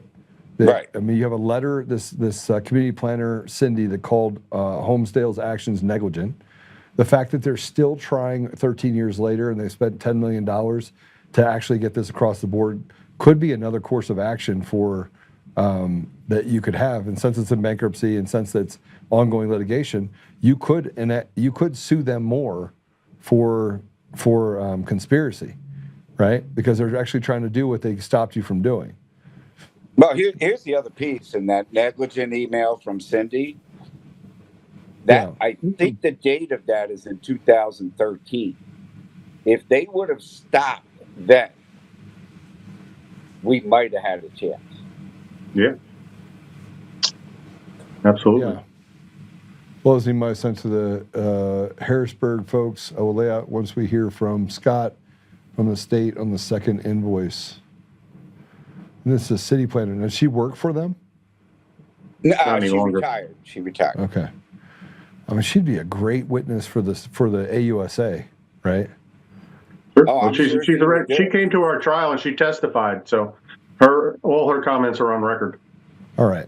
So look, there is a way out of this where you keep all your money. I would tell them nothing. And I should I'll get Stephanie on the hook, and I may try to help you guys on Monday. I make a couple calls.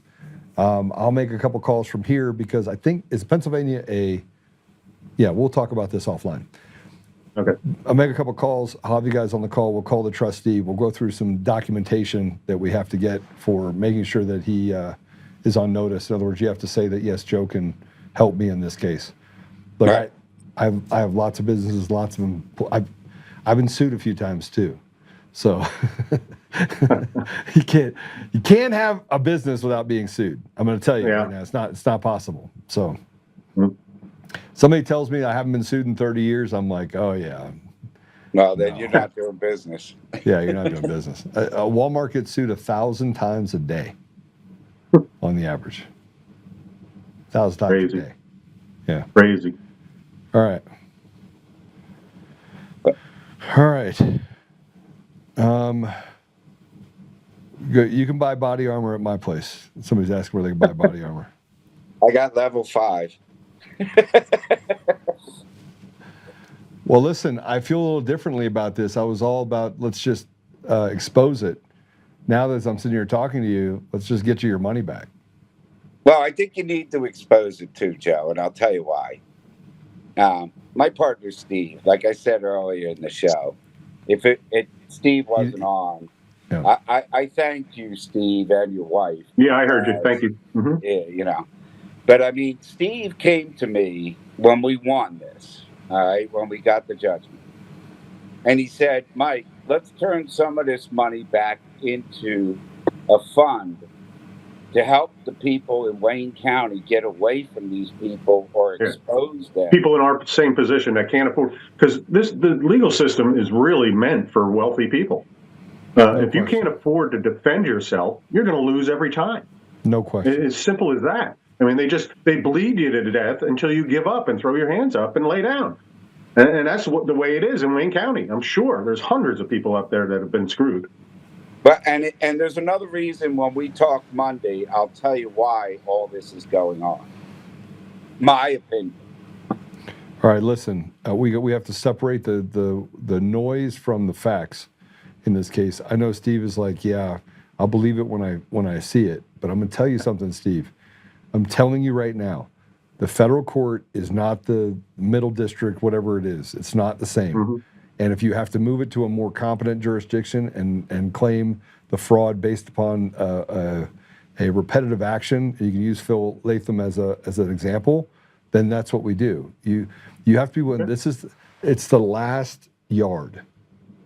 You understand? You're at the 99. You're at point blank. Boom. You're at the 90. You went 99 yards down the field.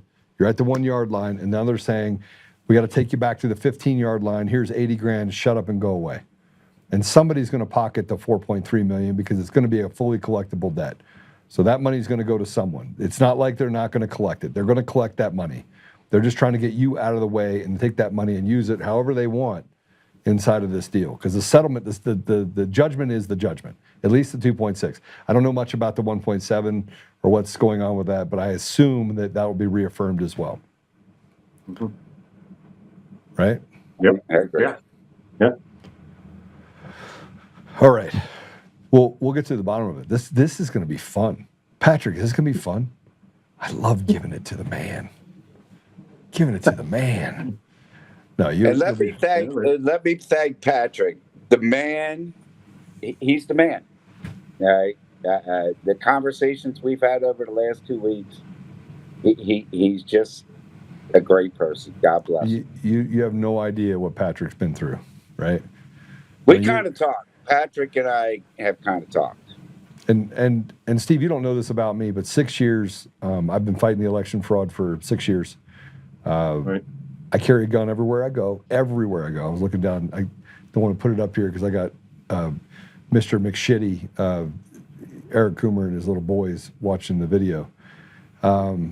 These people have cost me millions, tens of millions. They've attacked my wife, my kids. I live in a house with bulletproof glass, thermal cameras. I've got AR-15 next to my bed. I've got a gun within 10 feet everywhere I go in my home. I have to check cameras before I actually go before I leave the house. I mean, it has been a difficult 6 years, so I get it. And the courts here are worse than they are there. Imagine them being worse. They're worse. No, I cannot. And so it's a blatant abuse. And the news here, this guy named Kyle Clark and everything else, they cover up for the crimes that were committed by these people. So, it's an uphill battle, but you have to fight. You can't stop fighting, and you can't let them take what's not theirs. And now that you're in the federal system, and it's a very simple process in order to reaffirm. I mean, they can't close it out without you having a hearing either. So they can't just say like, oh, nope, we closed it. Right? It's not how it works. That's why they're trying to get us to sign a settlement agreement before it even goes. If the judge sees a settlement agreement, he's going to be like, oh, you're all good. Everyone agreed. I don't have to look at this anymore. They're trying to steal $4.3 million in 13 years from you. That's what they're trying to do. So I agree. You're not signing anything. If I have to get on a plane, which I might, on Monday we'll figure out if I do, and I got to come there, then I will come there, Gangnam style. I'll show up with James O'Keefe in tow, right? That would actually be, you know what? To be honest with you, Joe, these people, and I don't like to speak bad about other people, but they deserve it. They're cockroaches. They are cockroaches. And the one thing that they're scared most of is what's happening right here, right now. Yeah. That the lights come on. Because once the light comes on, and like I said earlier, my background, which I've talked to Patrick about a little bit with my mother and stuff like that, I will go with Donald Trump, Pam Bondi, and Cash Patel. Pay me $1, whatever's legal. Give me nothing. I don't care. I will walk with a team that has the power, and I will point out where to dig their nose in. Yeah, unfortunately, they already have their nose in that area, and you just talked about certain people. I think President Trump has an appetite for it. I'm not sure the rest do. Yeah, but guess what? He's got a pen. Remember the pen? I got pen and paper. Yeah. I know what the pen looks like. I also know what sabotage looks like. Right? Amen to that. All right, Steve, here's my commitment. I'm going to get you your money back. So that's my commitment, right? So that would be lovely. That would be great, Joe. Really would be. And I'm a super asshole. So good. So am I sometimes. Mike can attest to that. Me, I'm a sweetheart. But look, I say this.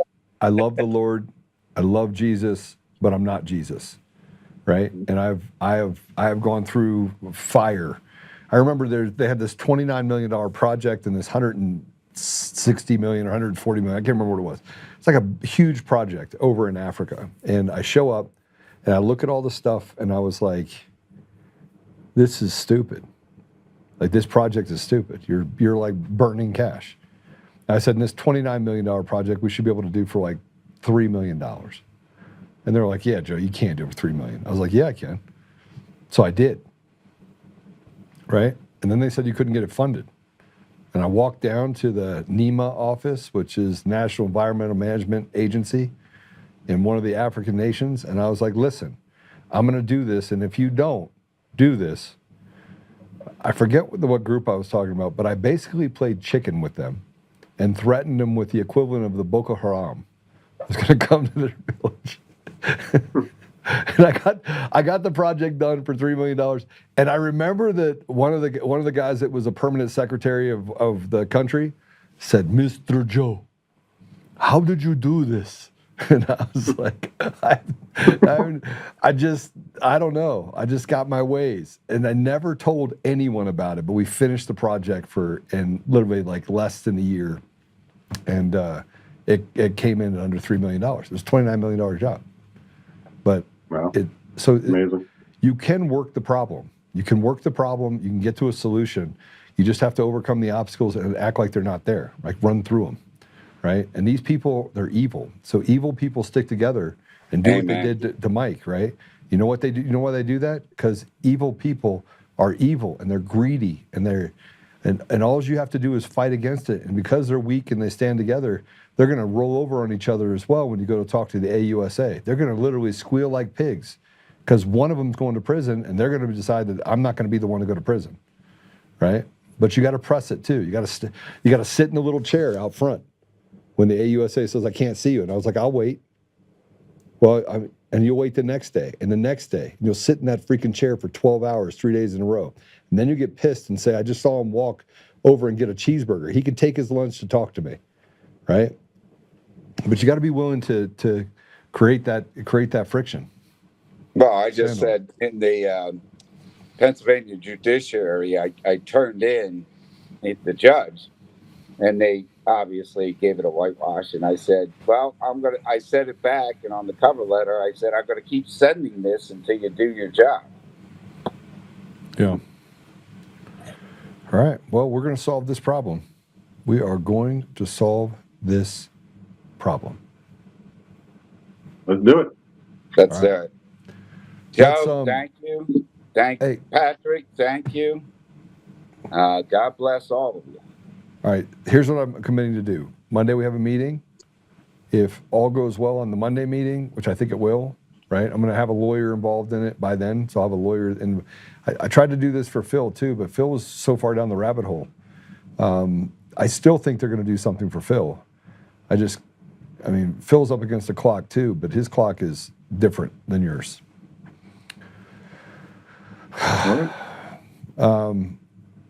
What's interesting is it's the exact same people, and I know, and Steve knows. We sat in the courtrooms together. Well, then let's get Steve. I think there's 5 or 6 other people I could pull immediately that have lost millions to these people. Can you get a hold of them this weekend? I can get a hold of one this weekend. All right. So if you can get a hold of them this weekend, and we'll get a hold of Phil and them this weekend. We put together a little deal. I'll fly out. I'll set a meeting. I'll have Lynn set a meeting with the AUSA of Pennsylvania. We'll probably have to drive into Philly because I assume that's where it is. We'll make sure we have all our ducks. You fly into Philly, I'll drive down, and I'll pick you up at the airport. Okay, perfect. And we'll do that, and then we'll document it out pretty heavily. Go into the AUSA, make sure that we have a brief, right? So we're gonna have to digest all that information into Athena, which is our AI platform. We'll have to digest it into that system, spit out a brief, bluff, bottom line up front. This is what we have. We'll get some affidavits done by Phil, you, Steve, whoever this other person is. If you have other people that you can actually contact, we'll get them involved as well. And now we're cooking with gasoline. Now they have to look under the hood because you have multiple crimes committed. Then we'll take it from the AUSA. They're probably going to want a law enforcement agency involved. They'll probably walk you over. Maybe we walk over to the FBI, have a conversation with them, and now you literally getting the dismissal on the bankruptcy becomes easy. And by the way, if the people that are there are listening to what I'm saying right now and know that you're on the show, their butthole is puckered up so hard that they actually are trying to figure out how to get out of this. Okay. From your mouth to God's ears. No, I know for a fact. I mean, I've done this. Probably 30 or 40 times, Patrick, I've done this for other people. And every single time when I've gone and talked about a case like this and gotten involved, it's always resolved itself because of the pucker factor, right? Right. And the only thing you're going to settle for is your $4.3 million, period. Right. Right. Right? Right. All right. Sounds good. Phil's listening to you right now, so he's going to reach out to you. So, you guys talk to Phil? Oh, he Mike lives right down the street from me. All right, so make sure you have the conversation with him about what we're doing. Go back and listen to it if you have to. Anything else? Are we good? Are we good? Good. See, God is looking great, forward man. to the I'm next telling step. you, God is great. We just put our heads together and came up with a pretty good solution, right? Awesome. All right, Monday it is. Lynn just sent me a text saying, Phil just called me. Phil just called me. So, Phil, you're in, bro. You're in like Flynn. Let's go. All right, Steve, thank you very much. Appreciate you. Mike, appreciate thank you, God Joe. bless you guys. Thank you, Joe. Appreciate it. God bless you. Man. All right. Whew. Steve's not a believer yet. I'm going to make him a believer. I am. He's in the back. I'm still here.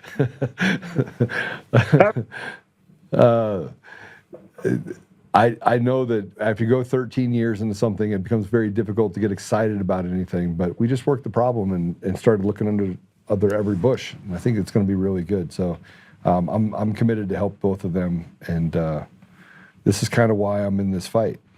And I think some of you have made the comment to that. I like helping people. And frankly, I hate shitty people. There's a lot of them in there. There sure is a lot of them. And whoever else is out in Pennsylvania, you better look me up, Joe at untamednation.com. Send me something when I'm out there, but I'll probably be out there end of next week. All right. Well, we're going to take a quick commercial break, guys. We're going to do a quick commercial break. I feel really good about that. I feel good about this because as I'm sitting here, one of my friends that's a lawyer is like, Joe's right, Joe's right. He's sending me text messages. Joe's right, reaffirm it, right? Go have a talk with the bank. And if the bank has any conversation, you tell them right off the bat, you're going to the DOJ, you're actually going to talk to the FBI, you have a pretty good case and you got other people be involved. They're going to pucker up. We're going to go to a commercial break. When we come back, oh man, we have so much other stuff to talk to you about. And I was really black-pilled, and I'm still black-pilled, but now I'm black-pilled with a little bit of purpose, maybe help these guys get something back that they deserve as well. So, yeah, we'll be right back.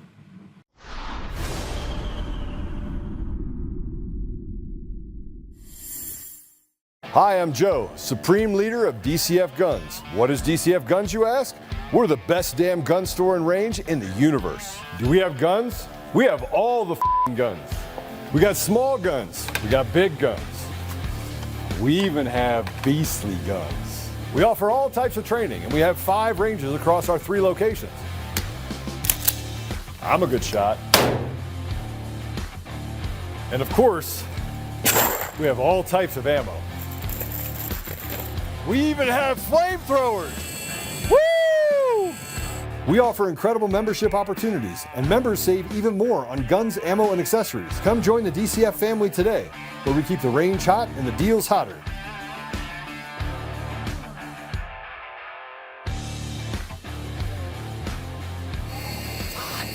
It's hot.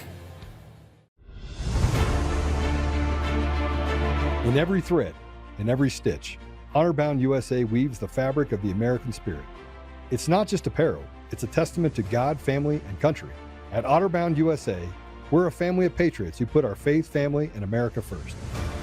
When you visit our website, you'll find a line of products that embody our commitment to pray, stand, speak, and act. As the official site for the Untamed podcast, all of our products proclaim speaking the truth with courage. We also have the powerful documentary from Professor David Clements, Let My People Go. Identify yourself as one of the few who are willing to stand for what they believe in. Join the Honor-Bound USA family today. Wear it as a badge of honor, commitment to the values that shape us, and a pledge to the bright future we will build together. Because when you're honor-bound, you're not just wearing a brand, you're embodying a lifestyle.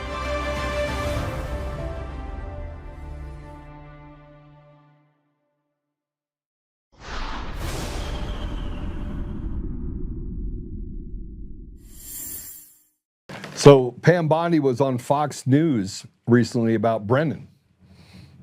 And remember, we haven't had a conversation about Comey in a while. But remember, Comey was charged and they were dismissed, and nobody at the Epstein file has been arrested, and the election systems are still fraudulent, and we haven't gotten to the bottom of that, and we've gone and done the dog and pony show and just run the clock. And so I have no confidence in the weakest part of the DOJ. I have no confidence in it. Now, do I think there's good people in the DOJ? Yeah.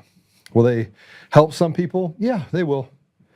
But it's become a political apparatus. It's not functioning the way it should. If it did, we would have a lot of people in cuffs. Eric Coomer would be in cuffs. David Beller would be in cuffs. Charlie Kane would be in cuffs. There'd be a lot of people in cuffs right now. Anyone associated with the election systems in the state of Colorado or the state of any state would be in cuffs. We would have lots of people. And you know what? You could say, oh, you can't, you have to have a tight case. How much time? Look, if you can see it from the outside so clearly, it's literally they just ripped off the hood, then so can a jury and so can judges.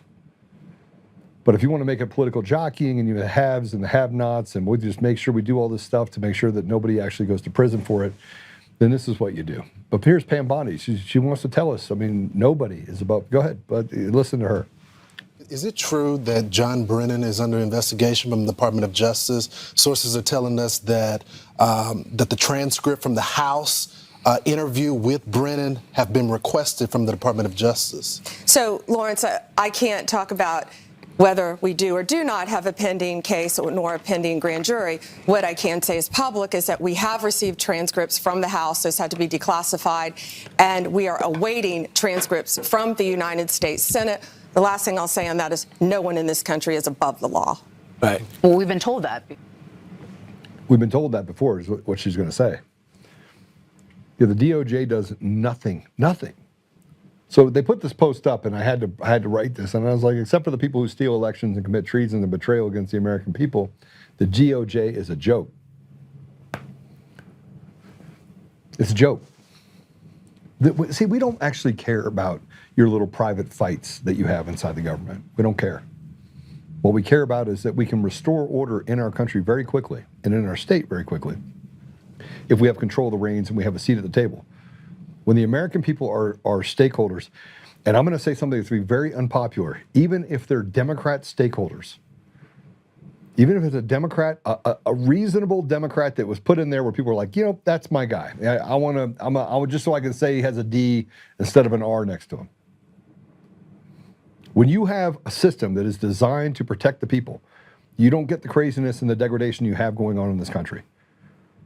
And the reason why you have degradation happening in this country related to education, even in the areas that are the Republican, the conservative areas. You say, well, it's a conservative area. It doesn't matter because the Department of Education is run by bureaucrats that are not elected that basically push down all of this perversion to our communities. And it's forced into the education environment on the Democrat side and the Republican side.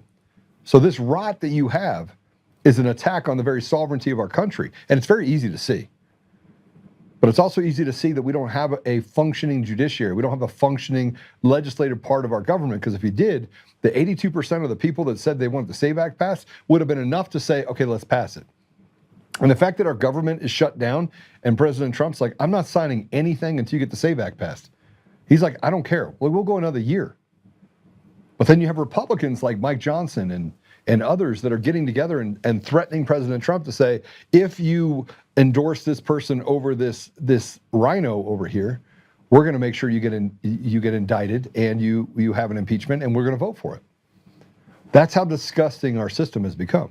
And very obvious. Again, if you can pull off the hood and you can see what's happening and yet they do nothing, then you know that the system is not functioning properly and it is not designed to protect the American people. That's the dysfunction. That's how far down the slippery slope we've gotten. And that's why I'm so upset over it. And here, I want you to talk about this. I want you to check this out. This is a woman that has never voted in a presidential election other than for Donald Trump in 2020. Watch this. Because the first election I voted in was Trump's. I've never voted in a midterm. I've never voted. What? I have never voted in a midterm election. Ever. All right. Say that I've again. Never voted in a primary. Ever. Tell us that again. Oh my gosh. All right, so what we see here is someone voted in your name for a midterm primary, and then we've got 1, 2, 3 presidential elections. You're saying you did not vote in. I can tell you, and I'm a bad. I can tell you, I'm a bad patriot. First time I got involved with politics with President Trump. That's my first presidential election. I have never voted in a midterm. I have never voted in another presidential election. This is all a lie. I am so upset. So we're looking at 2 presidential votes. Give me the model. Pull up the model, please. The model I built in December of 2020. Can you guys grab that? I want to show you something. Remember what happened on, now they've made it, the store procedures are a little bit different now in Dominion and in Clear Ballot. So how they actually get to the conclusion of the election system is even different than it was in 2020. So they've gotten smarter so that things don't look so obvious. But let me just tell you this. So this model right here aligns with what's called the Edison zero. And and again, I put this model up because it was in December of 2020. We didn't have a lot of information. I had to go back and read and go through things very quickly and compress all the different election systems that I had in thing, turn it and compress it, and then I could figure out where the vulnerabilities are, and then I could figure out based on actions and what we saw happen on November 3rd as to what really happened, okay? If you look on the far left side, it says verified voter, right? See where it says verified voter on the outside? And then you have the internet connection on the far left. You go up and you go once the system goes down, and they're like, okay, remember they closed all they basically shut down everything and the systems all went down. And that happened that we know of, happened in 11 states, 12 states. Yeah, so Michigan, Minnesota, Colorado, Nevada, Arizona, Pennsylvania. I want to go through all of them. Okay, anyway, a lot of them. Georgia. So once you know these things, and you have the ability to have your verified voters, and you have these mail-in ballots. Now, mail-in ballots, you could just stack them up. You just stack up the mail-in ballots, and once you separate the envelopes from the ballots, you could just meld in or slide them in there. But because of the ADA requirements inside the system that create ballots out of thin air and make them look like they've been filled in by a human hand, we saw this happen down in Georgia. And in the audit that came later with Voter GA, you can put in fake ballots. You could put in phantom ballots. So phantom ballots are already in the system. They're already in the tabulation system. The EMS system has injected that in there. Now, it has to go through this process where you have to make it a good count. But if it's not made a good count, it has to go to adjudication or a good count. So it goes to adjudication. We saw high adjudication rates, much more than what the state standard was under HAVA. So you should have, it should be really low. It's not, okay? So once you have that and you go to adjudication, then it comes back and it can be tabulated once you understand what the voter intent is. Like, what is the voter intent? And then it goes to, okay, it's a good count. But once you have suspended ballots, you can suspend ballots inside the system. So you could have an entire database of 70,000, 80,000, it doesn't matter how many, it's a lot, right? Once you have that information and you know who voted, it goes out and goes to the outside voter registration system. Once you know who voted, you know what? You know who didn't vote. So then you take that information of the people that didn't vote and you put it back in the system and you can assign those to these ballots. You can actually assign them to the ballots, and then the ballot goes to good count, boom, you have a registered voter. So you have this woman that says, I haven't voted, but it said she did. And remember, we saw this happen in Georgia, and in Georgia, go ahead and take this down. In Georgia, we saw this happen very specifically. They had some number of dead voters. Now this was a predominant problem across the board, across multiple states.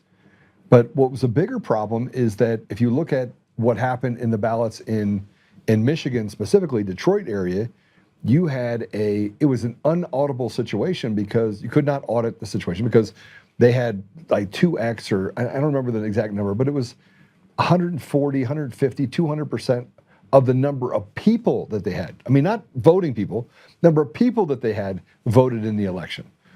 And the way that they did it is they just assigned willy-nilly, just put the ballots down. The ballots are just there. And there was no verification process that happened that would allow you to get to the bottom of whether or not they were fraudulent or fake ballots. And every single jurisdiction, every single one of them, they changed the rules. In Arizona, when you had the audit, they wanted to go in, inspected all the ballots. They found 30 or more precincts in one box, which is impossible. And they multiple boxes. All the boxes were open except for the ones that were supposed to be used for the audit. Those were actually sealed up. The audit meaning the risk-limited audit where you walk through and make sure that the counts are accurate. At the very end, even though you had these large reports, you had Doug, whatever his name is, Doug, that said that he's the one that sent me the report, by the way. He's the one that said, Joe, this is a fraudulent election. It's fraudulent. And you can go back and look at the video. He said that, and then he recanted it because he was threatened by the attorney for the Senate, the Arizona Senate, who said that he got final say on what the report was allowed to be in the report. True story. But the reason why I say this is because it is very easy. This ties back again to the Raul deal of the CIA being involved with and the FBI being involved with Fox IT, which is a known entity that Raul worked for. And he said they're taking these identities and stealing these people's information and putting them in different states. And then you can start looking at what Eric does with the 25 states we're on the Eric system, and the fact that you could be registered in 4 or 5 or 6 different states. They could figure out where you voted, where you didn't vote, and they could just create it out of thin air, which they've been doing for years. And so when I first came out with the assessment on the elections, and look, I'm much smarter than 99% of the people out there that understand elections. I am. I'm just going to tell you right now. No, you could say, Joe, you have a lot of hubris. I will tell you right now, I understand it better than most. Than 99%. I understand how they did it because you can see it in broad daylight.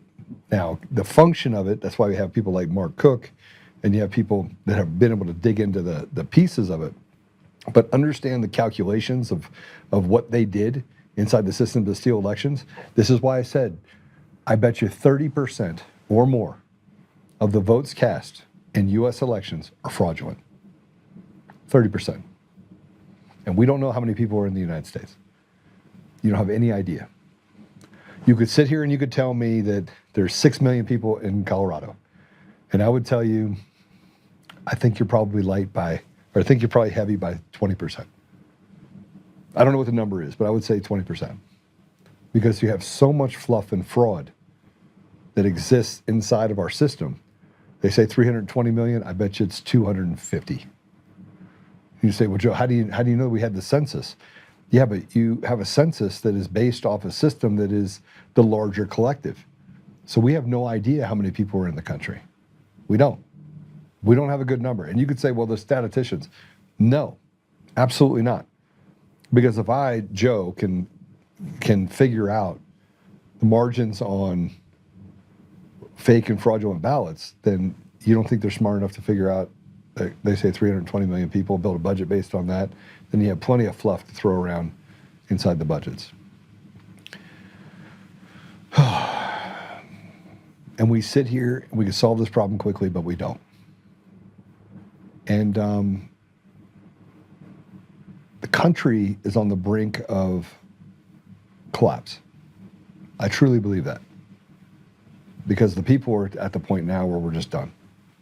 And they're dictating to us what done means. I want you to see this. This is Pramila Jalapal calls for taxpayer-funded reparations for illegals. Go ahead, play it. Then we also need offensive actions around prosecutions. We need real accountability because at the end of the day, the people that have been inflicting this harm need to be prosecuted. They need to be brought before us, and they need to be held account for the trauma that they have created, and we are going to have some form of reparation. Off. That's it. That's all I got to say. I'm done with people like her enslaving the American people, un-American Americans, people that want to treat us like we're a paycheck. And some of you know what that means. That's the reality. That's what we face right now. All right, I'm getting out of here early. It's kind of early. Oh, it's not early. I'm late. All right, Apple Podcasts, Google Podcasts, Spotify, Pandora, iHeartRadio, you tune in more. Yes, I know that I've cussed today. I apologize. They're going to cut out all the cussing on the reruns. But I think we're in that place. Let's see what kind of comments we got. Seems like an awful lot of people are in fact above the law. Hey, what did you think of my comment to Kyle Clark? Pretty good, huh?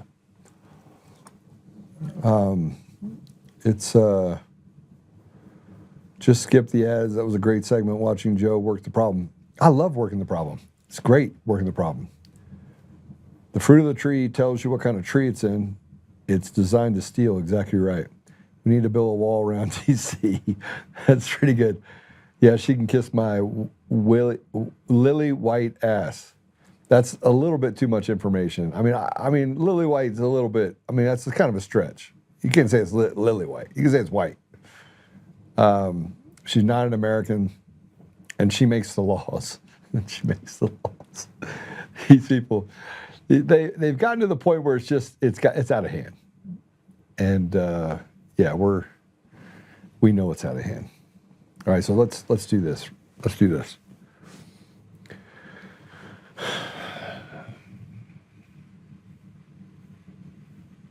I am struggling right now.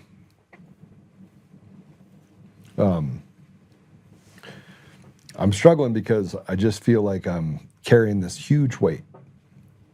And so I need to take a break. I got a little one, so I'm going to take a break for the weekend.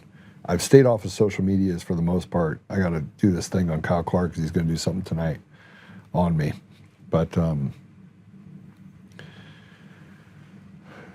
Dancer says, I hate Florida had a bill that doesn't allow hand recount of votes from what I heard or remember. Yeah, it's crazy because the people are slaves. I mean, once you realize you're a slave and you got nothing else to fight for, then then death is just the way out. But fighting for it before you die, it becomes the norm. And look, you can go back and check my math on the history going back 4,000 years ago. And it is very true that the downfall of every society was based on misrepresentation or lack of representation inside of the government structure.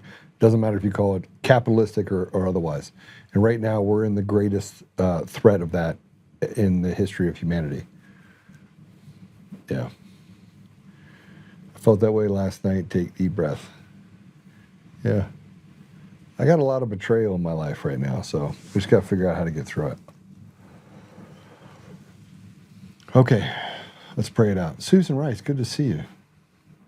Susan, I always like saying hi to Susan Rice because Susan Rice makes me like Susan Rice's. Because the Susan Rice in the United States, the bad Susan Rice, she's really bad.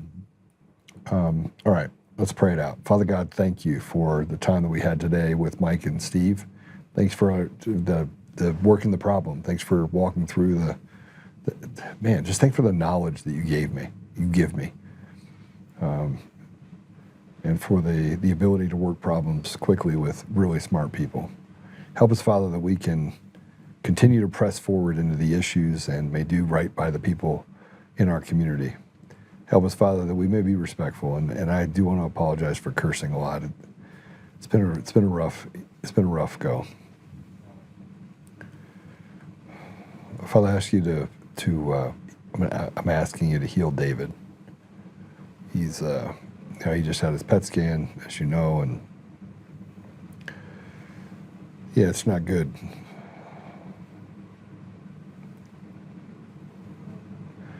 Father, I don't know what the answer is to many of the problems that we face other than to the brute force, work the problem by walking through the obstacles.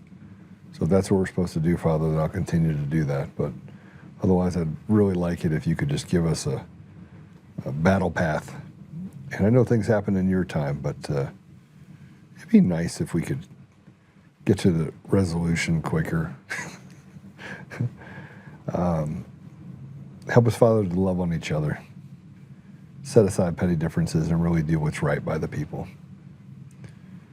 And the poorest among us, Father, is where I know that you look out for them, but just help us to be cognizant and to think about those that are most in need as we try to search out solutions. I ask these things humbly in Jesus' name. Amen. All right. Sorry, cough in your ear. I would have tried to do it. The answer says illegals get reparations, EBT, free houses, apartments, free everything. I agree with you. Yeah, God bless you, Susan. All right, you guys have a great day. Listen, you are the ambassadors of truth. You get to decide who gets to hear it because I hear that you guys put stuff up there, and frankly, it's been really good to see all the shares that are happening. And I do know that they don't want to be, I'm not even anti-Israel, and they don't want to have me talk. They're like, no, you can't talk about the synagogue of Satan. You can't talk about the evil people, and you can't separate them. You should be talking about them in collective nature and taking that part out, even though they hang out together and they do really bad things collectively together. It's crazy. Anyway, and for my brothers and sisters over in Israel, man, we should pray for you too. So let's, Father, just give them relief and the courage to fight against the corruption that they face over there in their leadership. In Jesus' name. All right, we'll see you guys later. Yeah, Jeff Bear, or Dave Bear, yeah. B-A-E-R. Joe says ambassadors of truth, but I heard bastards of truth. That might be true too. All right, God bless you. See you soon.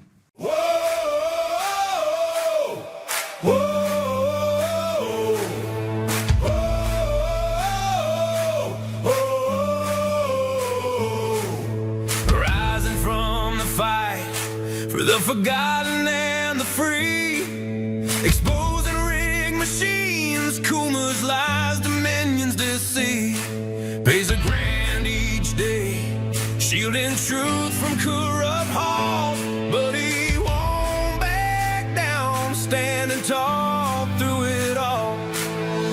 Hart and Tina Peters break the chains that bind her tight, hand count votes and one day bring the fraud to light. No more mailing scams, no machines to steal the night, restore the people's voice, make Colorado right. Governor Oltmann, lead us bold and true, badass for the have-nots, fighting through and through. Abolish property tax, cut the tolls away, shrink the bloated state, let the people have their say. Rolling, it's our rally call, truth and freedom rise and watch the tyrants fall. Untamed Colorado, strong and proud, we'll be one man for the people, set our great state free. Help the single moms, bring back trade school strong, opportunity for youth, where the brave belong. Audit every NGO, ban the wolves that roam, reclaim our stolen land, bring the power home. Eric Kuma's fraud, Dominion's rigged design, expose the stolen votes, cross a dangerous line. No more victimhood, no chains on you and me. He's running for governor for real liberty. Smash the fraud machine, pardon heroes jailed, for the have-nots rising, truth will never fail. One warrior defies the corrupt elite, Colorado reborn, strong on our feet. Governor Oltmann, lead us bold and true, badass for the have-nots, fighting through and through. Abolish property tax, cut the tolls away, shrink the bloated state, let the people have the say. Governor Oltmann, it's our rally call, truth and freedom rise and watch the tyrants fall. Untamed Colorado, strong and proud, we'll be one man for the people, set our great state free.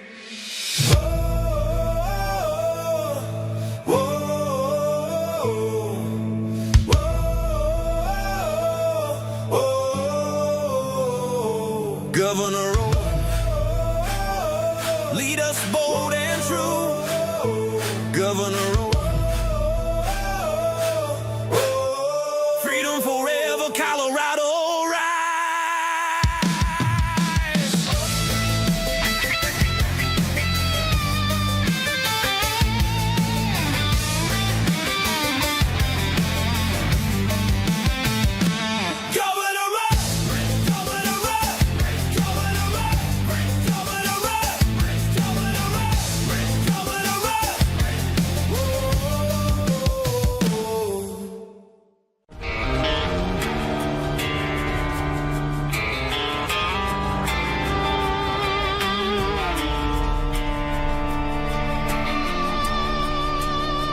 rise up untamed.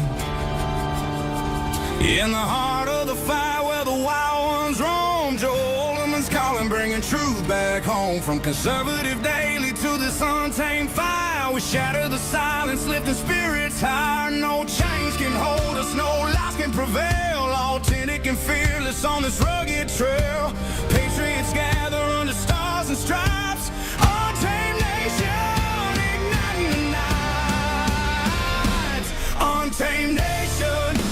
truth roll out in this land of the free. Standing proud from sea to shining sea, we won't back down.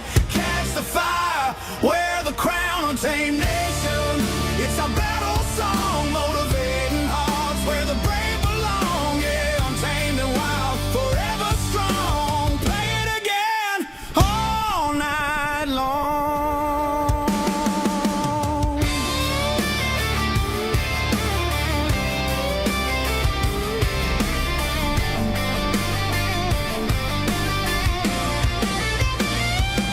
Break the mold, chase the real. No more games, time to heal. Joe's voice leads the untamed crew. Truth matters through and through.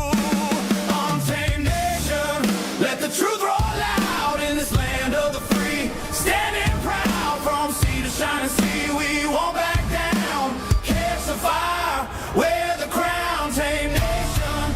It's our battle song, motivating hearts where the brave belong. Yeah.